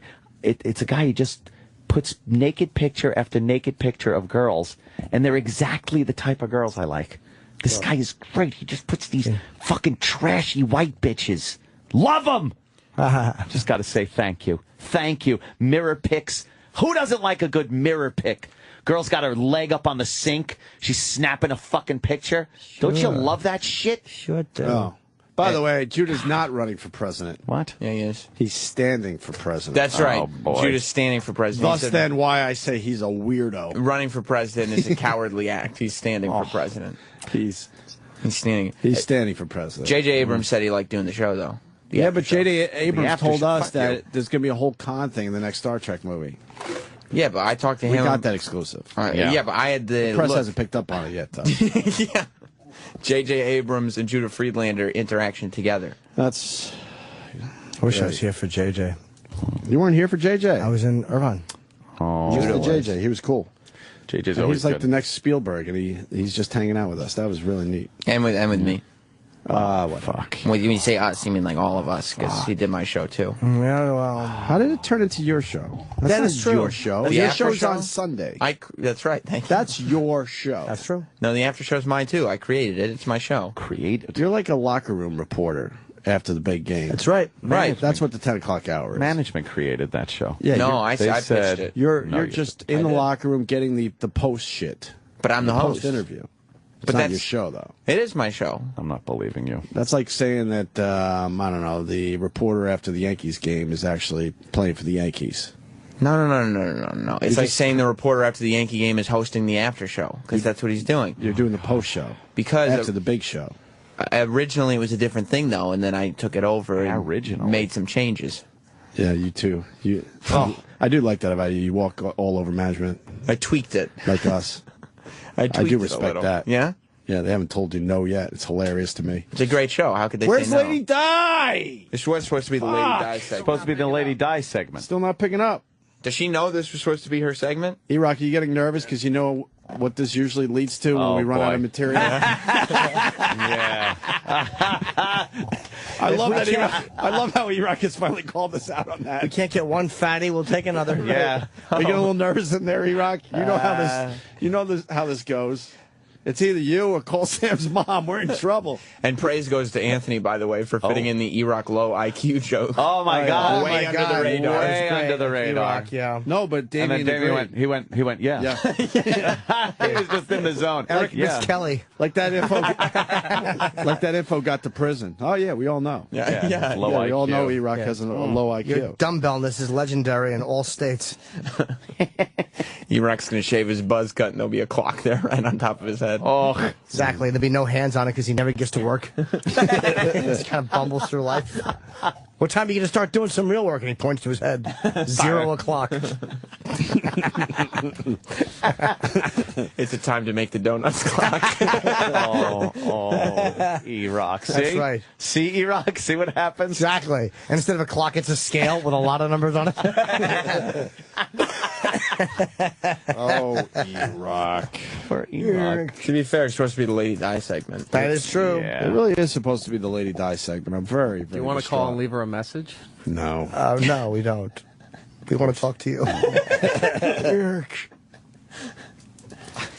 Oh, I'm getting a tweet. Yes, I am in Columbus at the Funny Bone this weekend. Friday, Saturday only. The Funny Bone. And I wasn't getting a tweet. Oh, you weren't? No, I just wanted It's a good way to work it in. You just said that. You should turn the TVs back on at least. Oh, yeah, maybe we can play off the TVs. Because this was supposed to be the Lady Dye segment. Maybe a little dip in Apple today. Well, they're going to take profits, obviously. $1.63 in pre-market. I think there'll be some profit taking, which would be a good opportunity for me to get back in. 2 So I wanna million. get back in it. 2 million people pre-ordered their iPhones. Yes. In the first 24 hours. Wow. Yeah, I'm going to have to go to my connection at the Apple store. My connection. Can I go with you? Walk in there. If you want to come out to my neck of the woods, which they call it. What day are you going? The day it comes out Which is when I is? usually go there. When does it come out? Friday. This Friday? Friday. Yeah. Friday. Yeah. Going out and getting the new, taller iPhone. What else it does, I don't even. I'm just going to start sliding my phone up in my hand a little bit. Oh, that's funny. That way people You just think. hold it like this. It's like, yeah, that's my iPhone. They won't know. I got the new one. Did we play the clip of Jimmy Kimmel? No, I can grab that though. Jimmy Kimmel went on the streets of Hollywood with good. an iPhone 4, making believe it was an iPhone 5, and asked people to comment about the brand new iPhone 5, but it's an iPhone 4. They were looking at it and they were amazed at Yeah. the new iPhone 5. This is worth playing. Is unavailable so far. So in reality, what they were looking at is the current iPhone 4S that everyone has. And well, here's how that experiment played out. The new iPhone 5 just came out today, and we want to know if you'll take a look at it, tell us how it compares to the last iPhone. I'd love to. Oh, it's way better. Yeah, it's nice. That's definitely noticeably better. It's a little thinner. Looks like the screen's a little bigger. Seems a little bit faster. Yeah. Faster, lighter. Feels heavier. Feels heavier? I think so. A lot lighter than the last one. It's a lot faster as well. What Mine's gonna take forever. So this one's faster? Yeah, definitely faster. Right on. Oh, it looks very nice, very updated. Oh my God, it feels a lot lighter and just more, just a lot more higher quality. And it's got, if you drop it, it looks like it's not going to break, like this one has a million times. The screen is clear, HD. Colors are brighter. Oh, it has a video front and back. Video front and back. That's cool. This doesn't have that. So you do like it better than the last one? Yeah, I have the 4S. Yeah? Yeah. I'm always open for a new phone. The Emperor's new phone. You think you set that up? I don't think so. No. Just people. Well, they probably interviewed 50 people. Yeah. What a Yeah, smart of show. course. They have great writers on Kimmel. Their bits are really good. No, that's a And they solid bit. embrace the new viral shit. video. Yeah, very current. 11 million views. Wow, really? Yeah. Holy shit, without 11 one million views. kitten in it. I wouldn't imagine that. And It that would have had thing- 111 if there was a kitten in it. That thing's less than a week old. 11 million views. in a week. Amazing. That's like they do I think great. Kimmel's doing something right. Great. Well, because their writers embrace all this weird technology and YouTube Yeah. shit. They don't avoid it. They embrace it. Bunch of young kids, I guess, on the staff. Yeah, everybody's writing about video games and whatnot. What do I know? How's Conan doing? I haven't heard much. He's on that TBS, right? Yeah, but why is he doing promos with the fucking all that goddamn Big Bang Theory show? But why isn't he? Yeah. Why doesn't he have viral videos and all that? That's a good way to, push out your brand. Considering you're on a bad. I don't think he cares. Network. He is on a horrible network. He's buried, right? Yeah. You just don't hear much about him. He's sitting on the couch with the fucking Big Bang Theory show people. Not a fan of that show, talking. are you? I saw one episode, and the guffaws that are coming out of the non-jokes that are being told on that show is beyond me. What show? Big Bang Theory. And they play it fucking like 50 times in a row. It's just put Seinfeld on, for the love of Christ. That's what are you doing? It's not good, man. Ugh. I was tweeting how I feel like when Seinfeld is over, they have an hour of Seinfeld at 11, and then at 12, Friends come on, and I'm like, That's exactly how I felt on Saturday morning when I was a kid and the cartoons would end and then the local station would put on the Bowery Boys. I'm just like, oh, as a kid. No, I liked the Bowery Boys like but you're not when a I fan got a of little Friends. older. But Friends isn't as bad as some of the horse shit that they're playing but nowadays. no, it doesn't terrible. compare to Seinfeld. And I'll tell you something, Friends doesn't date well. Like, it's very I think Lisa 90s. Kudrow is still fucking hilarious. Yeah, but Jennifer Aniston hasn't really aged. Terrible. She's I good to hate look their- at. Hate their sensitive moments with Ross. I just want to tell you I love. Shut up. Wow, you watch. I've seen it. You Yeah, gotta change everybody the has. channel. All the, sometimes I don't change the channel. Yeah, if I'm doing something, I'm on the computer. I'm computing,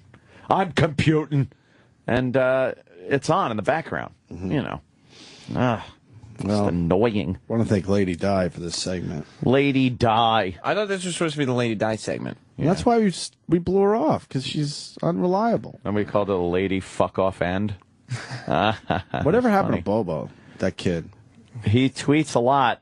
I forgot he was I alive. haven't blocked him yet. I know you guys block him, right? I blocked 3 different accounts. That Yeah, were yeah. Bobo. I have not blocked the Bobes yet.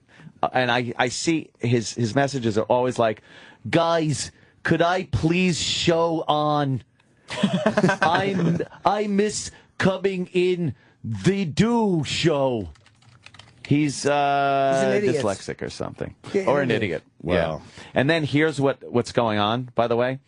There have to be probably 5 fake girl accounts that all just taunt him and talk to him about going on a date. They want to come to New York, and Bobo just falls for it every single time. He is incredibly close to, if not already, given one of those girls his password again yesterday. Yeah. I read the Twitter exchanges between him and these they're fake I girls. spent 20 minutes yesterday catching up on 2 hours worth of tweets. How do you mean how do you think he's going to give the password out? This is dummy.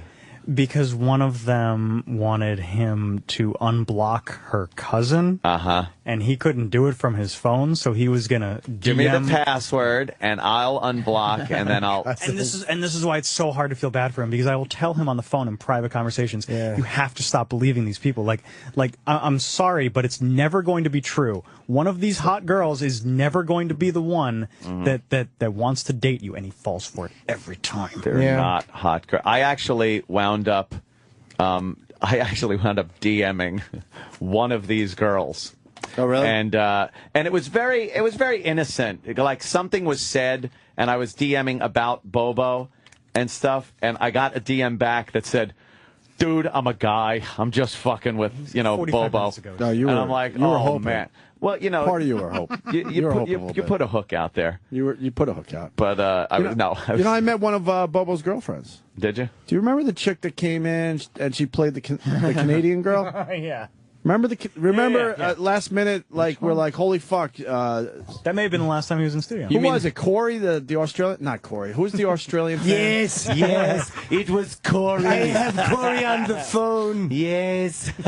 Who's that Australian kid that's a huge fan, has turned on a bunch of people in Australia? He comes by once in a while. Drinking Foster's. He has to be Corey. There are shrimps on the Barbie. I heard them cooking. Yes, obviously it's Corey. Yes, he said there's a kangaroo hopping by his window.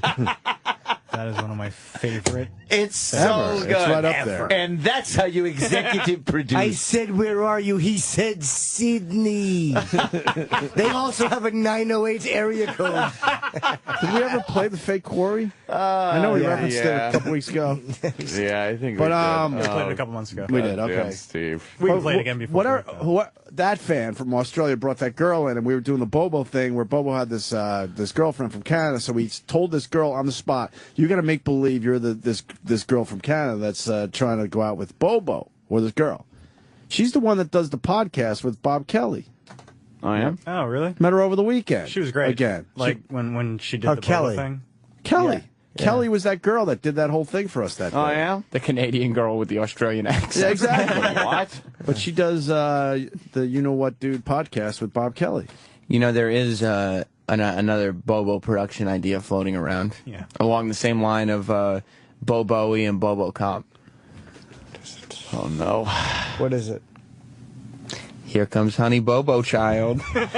Well, you gotta do that. Oh no! Let's be honest, you gotta do that. So Bobo may be back in the studio before long. Well, thank God. I suggested that we make him dress up like toddlers and Tiara contestant to Oh, get that back would on be the show. funny. And Honey Bobo. Full glitz, by the way. Honey Bobo. Full glitz. What does he got? He's got to do And a number. He's got to do his wow. First, he's got to do beauty. All right, he's got to do beauty. Bobo's got to do beauty. Comes out for in Honey his Bobo. it's like a big ball dress kind of a thing, and he's got to do his beauty where he puts his arms down and just very elegantly walk. Then a little freestyling with what used to be called wow wear on the other show. Okay, but toddlers and tiaras. They just go as freestyle, and that could have a theme to it. That could have a theme like 50s. Could be Elvis, could Elvis, be Michael could Jackson, be Vegas, could be a cowgirl, any kind of theme, all that shit. Right. But he's going to blow this. If he comes in, he's not prepared to do this, then he doesn't appear. And I want real choreography where he does the Poochie face, where he puts his fist under his chin and nods his head up and down and purses his lips. And then he's got to do look far away, where he puts his hand over his eyes and looks far away. Can we get someone that helps him with this whole thing? Yeah, sure. Do you think I his don't want it wow half-assed. would be his leopard bikini underwear? Leopard bikini underwear. He's got to have a surprise, too, where he comes out and he starts doing a dance, then he rips away his little skirt, and he's got, like, hot pants on. So wait, what are they? Uncle Paul. It's the wow wear? Yeah, beauty. Beauty, wow wear. And then I guess they just do crowning. No, isn't there 3 things they have to do? No, talent. Well, talent is kind of like he's got to do talent. Yeah, talent is kind of like the freestyle thing. They have that. So yeah, talent, so you can do talent. Wow, and beauty. No swimsuit. And swimsuit. Should be Cigars and Scotch saying his talent is premature ejaculating. That's a great talent. Is making the pre. If we have somebody paired up with him to help him, with the show, it should probably be whoever at the show has a performance background and is the most stylish guy. Well, who could that possibly be? Someone that goes out and performs in some way, shape, or form, entertains people. In front of a live audience. Yeah. Someone that is known for fashion. Confident. Yeah, confident. Right?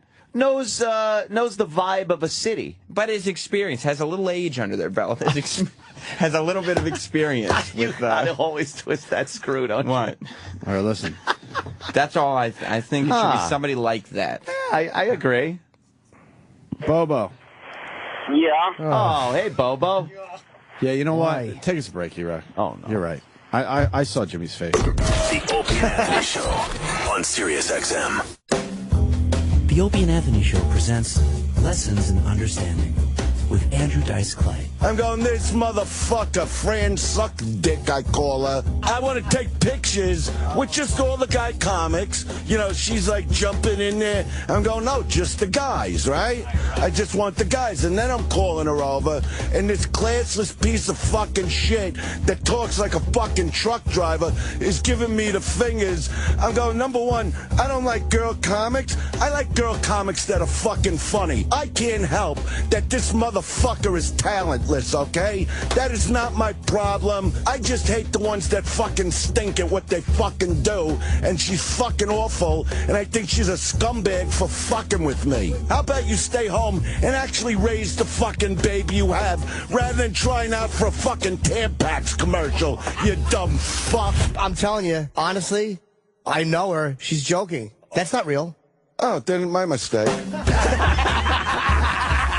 This has been Lessons in Understanding with Andrew Dice Clay. The Opie and Anthony Channel. Oh, yeah! On Sirius XM.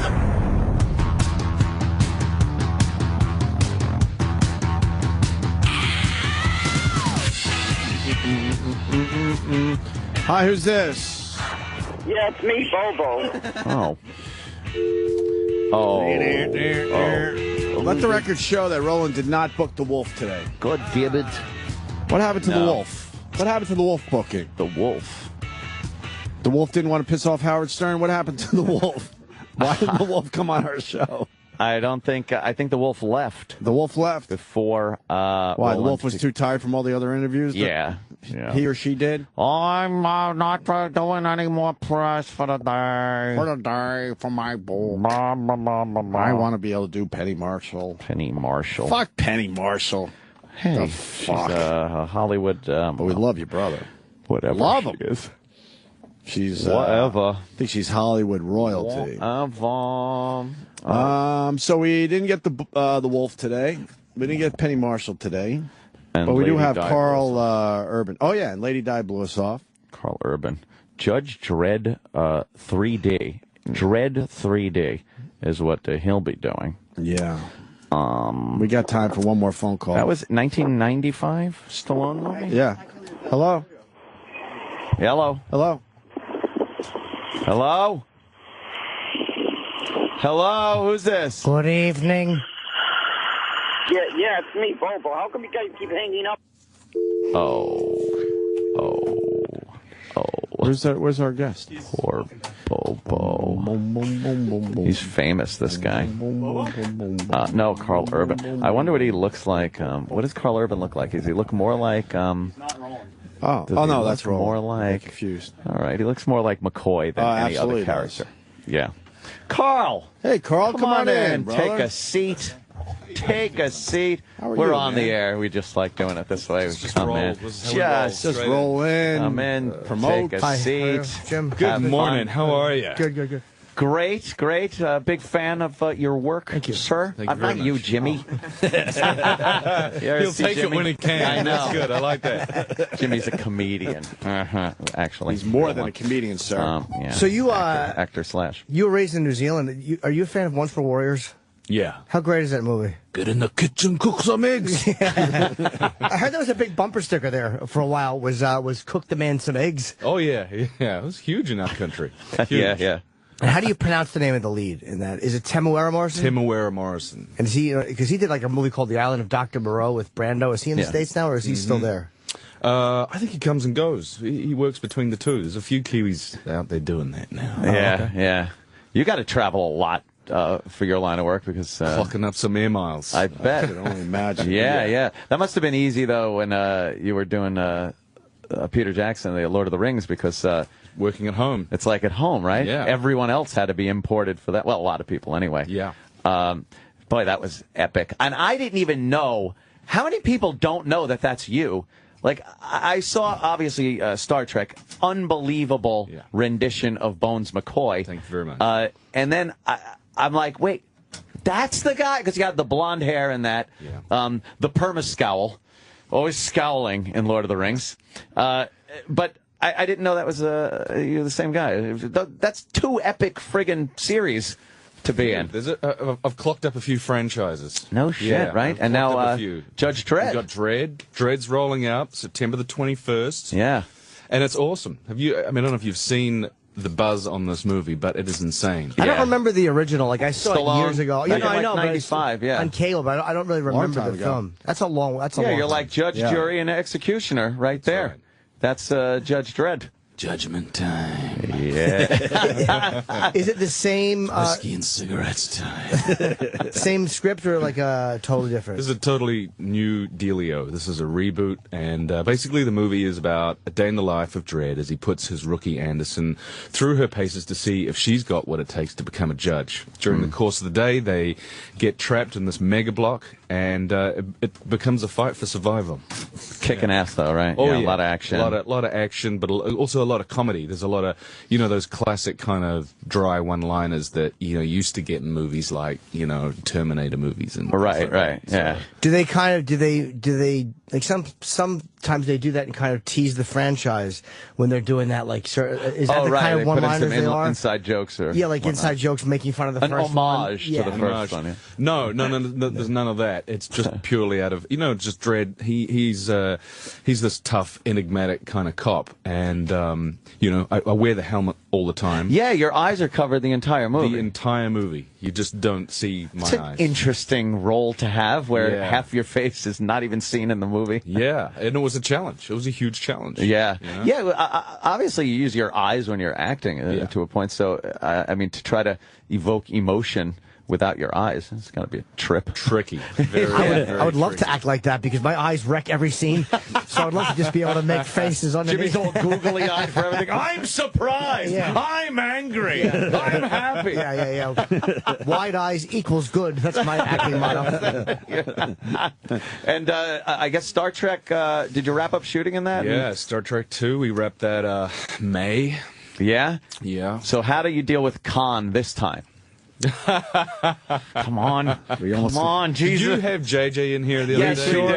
Yeah. And we were quizzing him about the movie, and obviously he wouldn't budge on the Khan thing, so we were trying to make him say yes to any question, and then we were going to splice it into the question about Khan. The Star Trek, we're tricky here. We're tricky. JJ's Star Trek rendition, they're amazing and so secretive. Like that, and some of they didn't want to show Spock's makeup in the first one to the press, so he was whisked back and forth in a closed golf cart. Yeah, we all were. We all. Oh, you were all on were. these closed golf carts, and even when we were in the golf cart, we had to actually dress up in a big robe, so no one would see the uniforms. Even we couldn't look at each other's uniforms. It was insane. Wow, it really is. Can you say this? Who's playing Khan? Can you at least say that?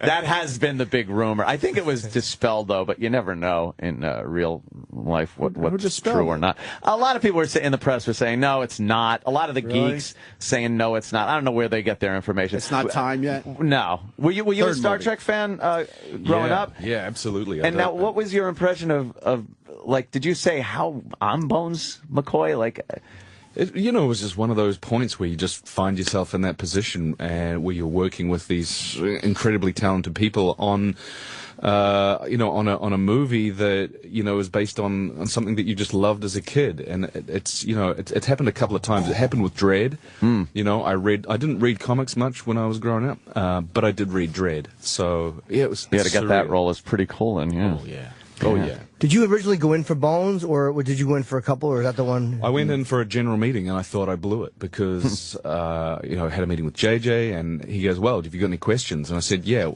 What's the story?" And he goes, "I can't tell you." I'm like, "Well, I guess I got no questions." And he's okay. And we sat and looked at each other and said, "All right, thanks. See you later." Wow. And I just walked out of there thinking, "Oh no, I have blown that." And I got a call back. It's like, come and read for Bones. Oh, so you met with him before you read? Yeah. Wow. Yeah. Oh, it was a whole dealio. Yeah, for sure. And then to know once you're in, you got the franchise. That's pretty cool. Just amazing. For me, I was a fan of that growing up. So just to have the opportunity to be a part of that legacy, to be a part of that world, it's cool. Yeah, and the updated the ship and the battle scenes and stuff were just pretty spectacular. It must be something to see that on the screen, knowing that you're just doing your part, and then to add all that digital stuff in later on, it looks amazing. Yeah, that's the thing. What I really loved about what JJ's done is he's infused it with a modern sensibility.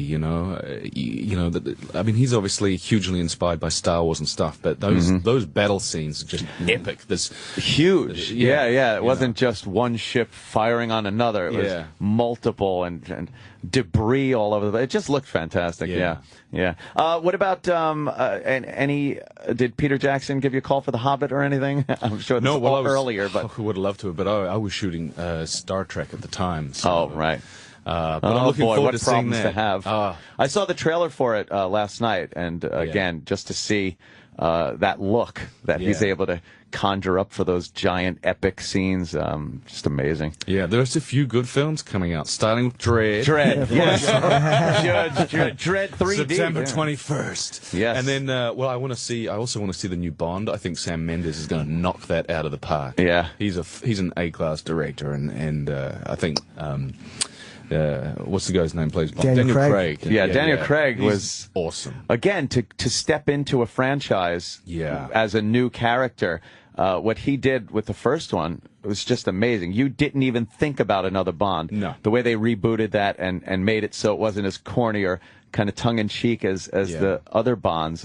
Just made it, again, reinvent the franchise. Well, those Bonds kind of lost their way a little bit. They became special effects extravaganzas. Yeah. And they lost touch with reality, and they made some smart choices by rebooting that. And again, what a great bathroom fight at the beginning of that movie. Can't beat a good bathroom fight. Who hasn't been in a few of those? Hey, when you read for Bones, did they give you the actual script, or did he just kind of give you dialogue that was similar? Did he actually trust you with this piece of the script? Oh no. They wrote something specifically for the screen test. Yeah. And everybody who was involved screen tested. So damn secretive. Yeah, that's pretty. That's annoying sometimes. You want to know. When they give you the actual shooting script, it's in red. The pages are red, so it can't be photocopied, and it's got your name all over it. Yeah. Oh, wait, you can't photocopy red?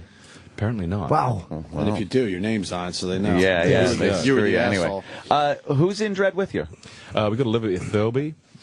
From Juno, phenomenal actress, and she's, really, this is, her story in many ways. She's brilliant in the movie.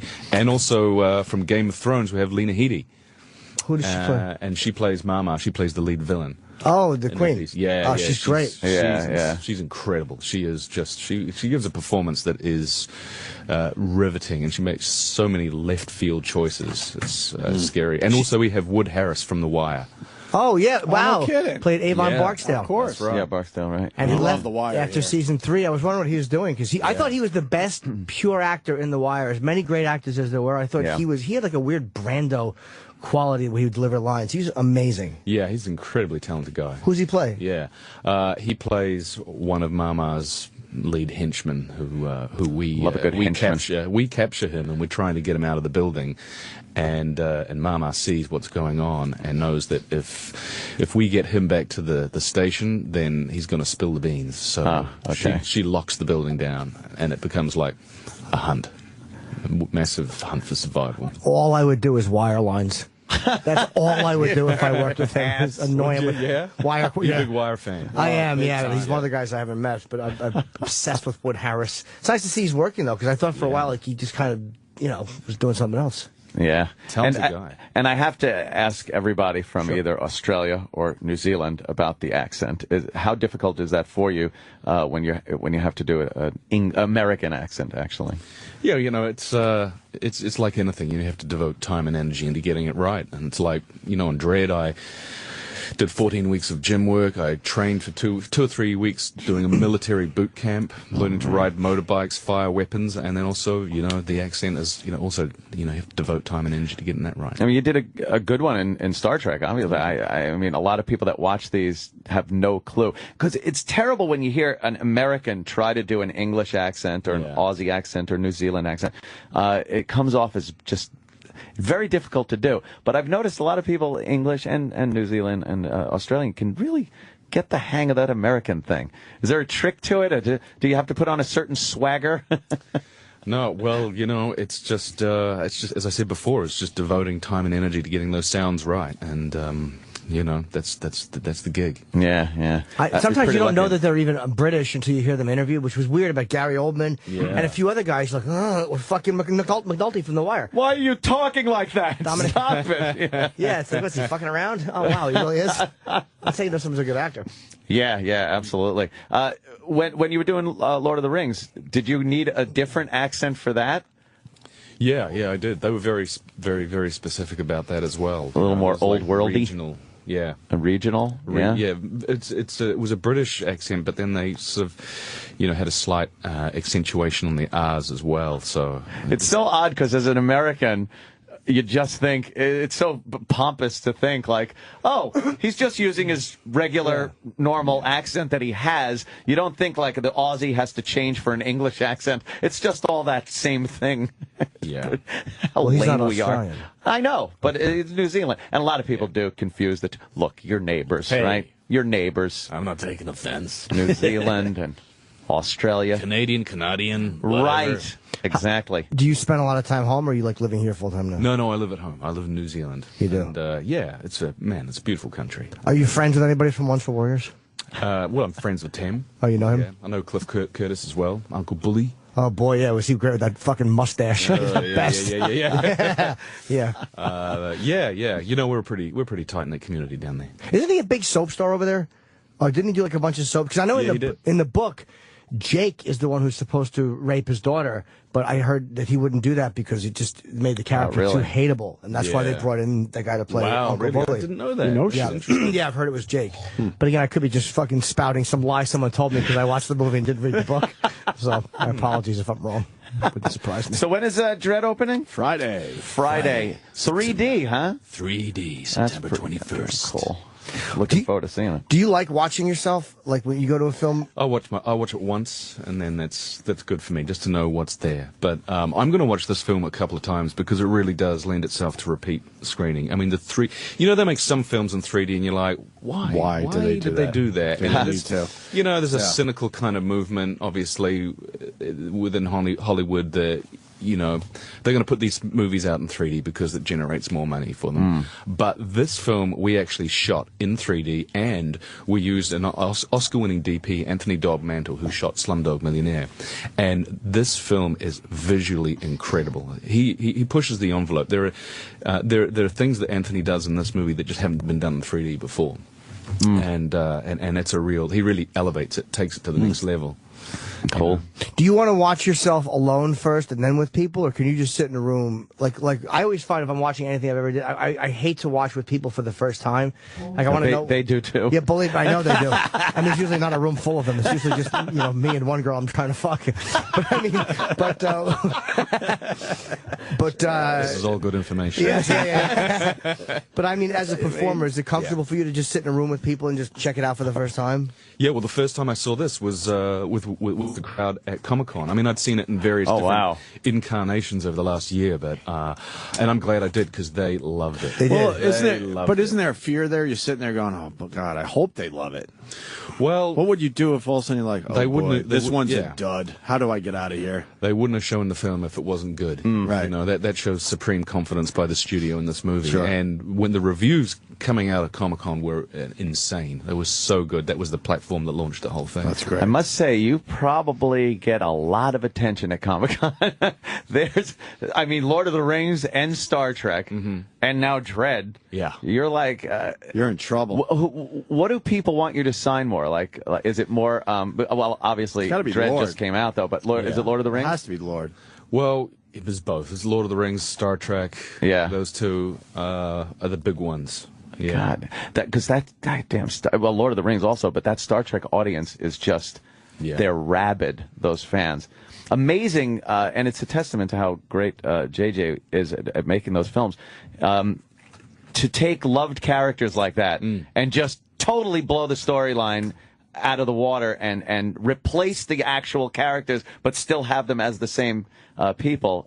Amazing. No one thought that was even possible. No. Well, I mean, those those actors who played those characters, both the actors and the characters are iconic. They're so iconic. So, but that's a testament to the brilliance of JJ. He is just he's one of the smartest guys I know, and one of the best directors I've ever worked with. So yeah, and you threw in some tributes to DeForest in your character. Oh, yeah, absolutely. I mean, see, here's the thing.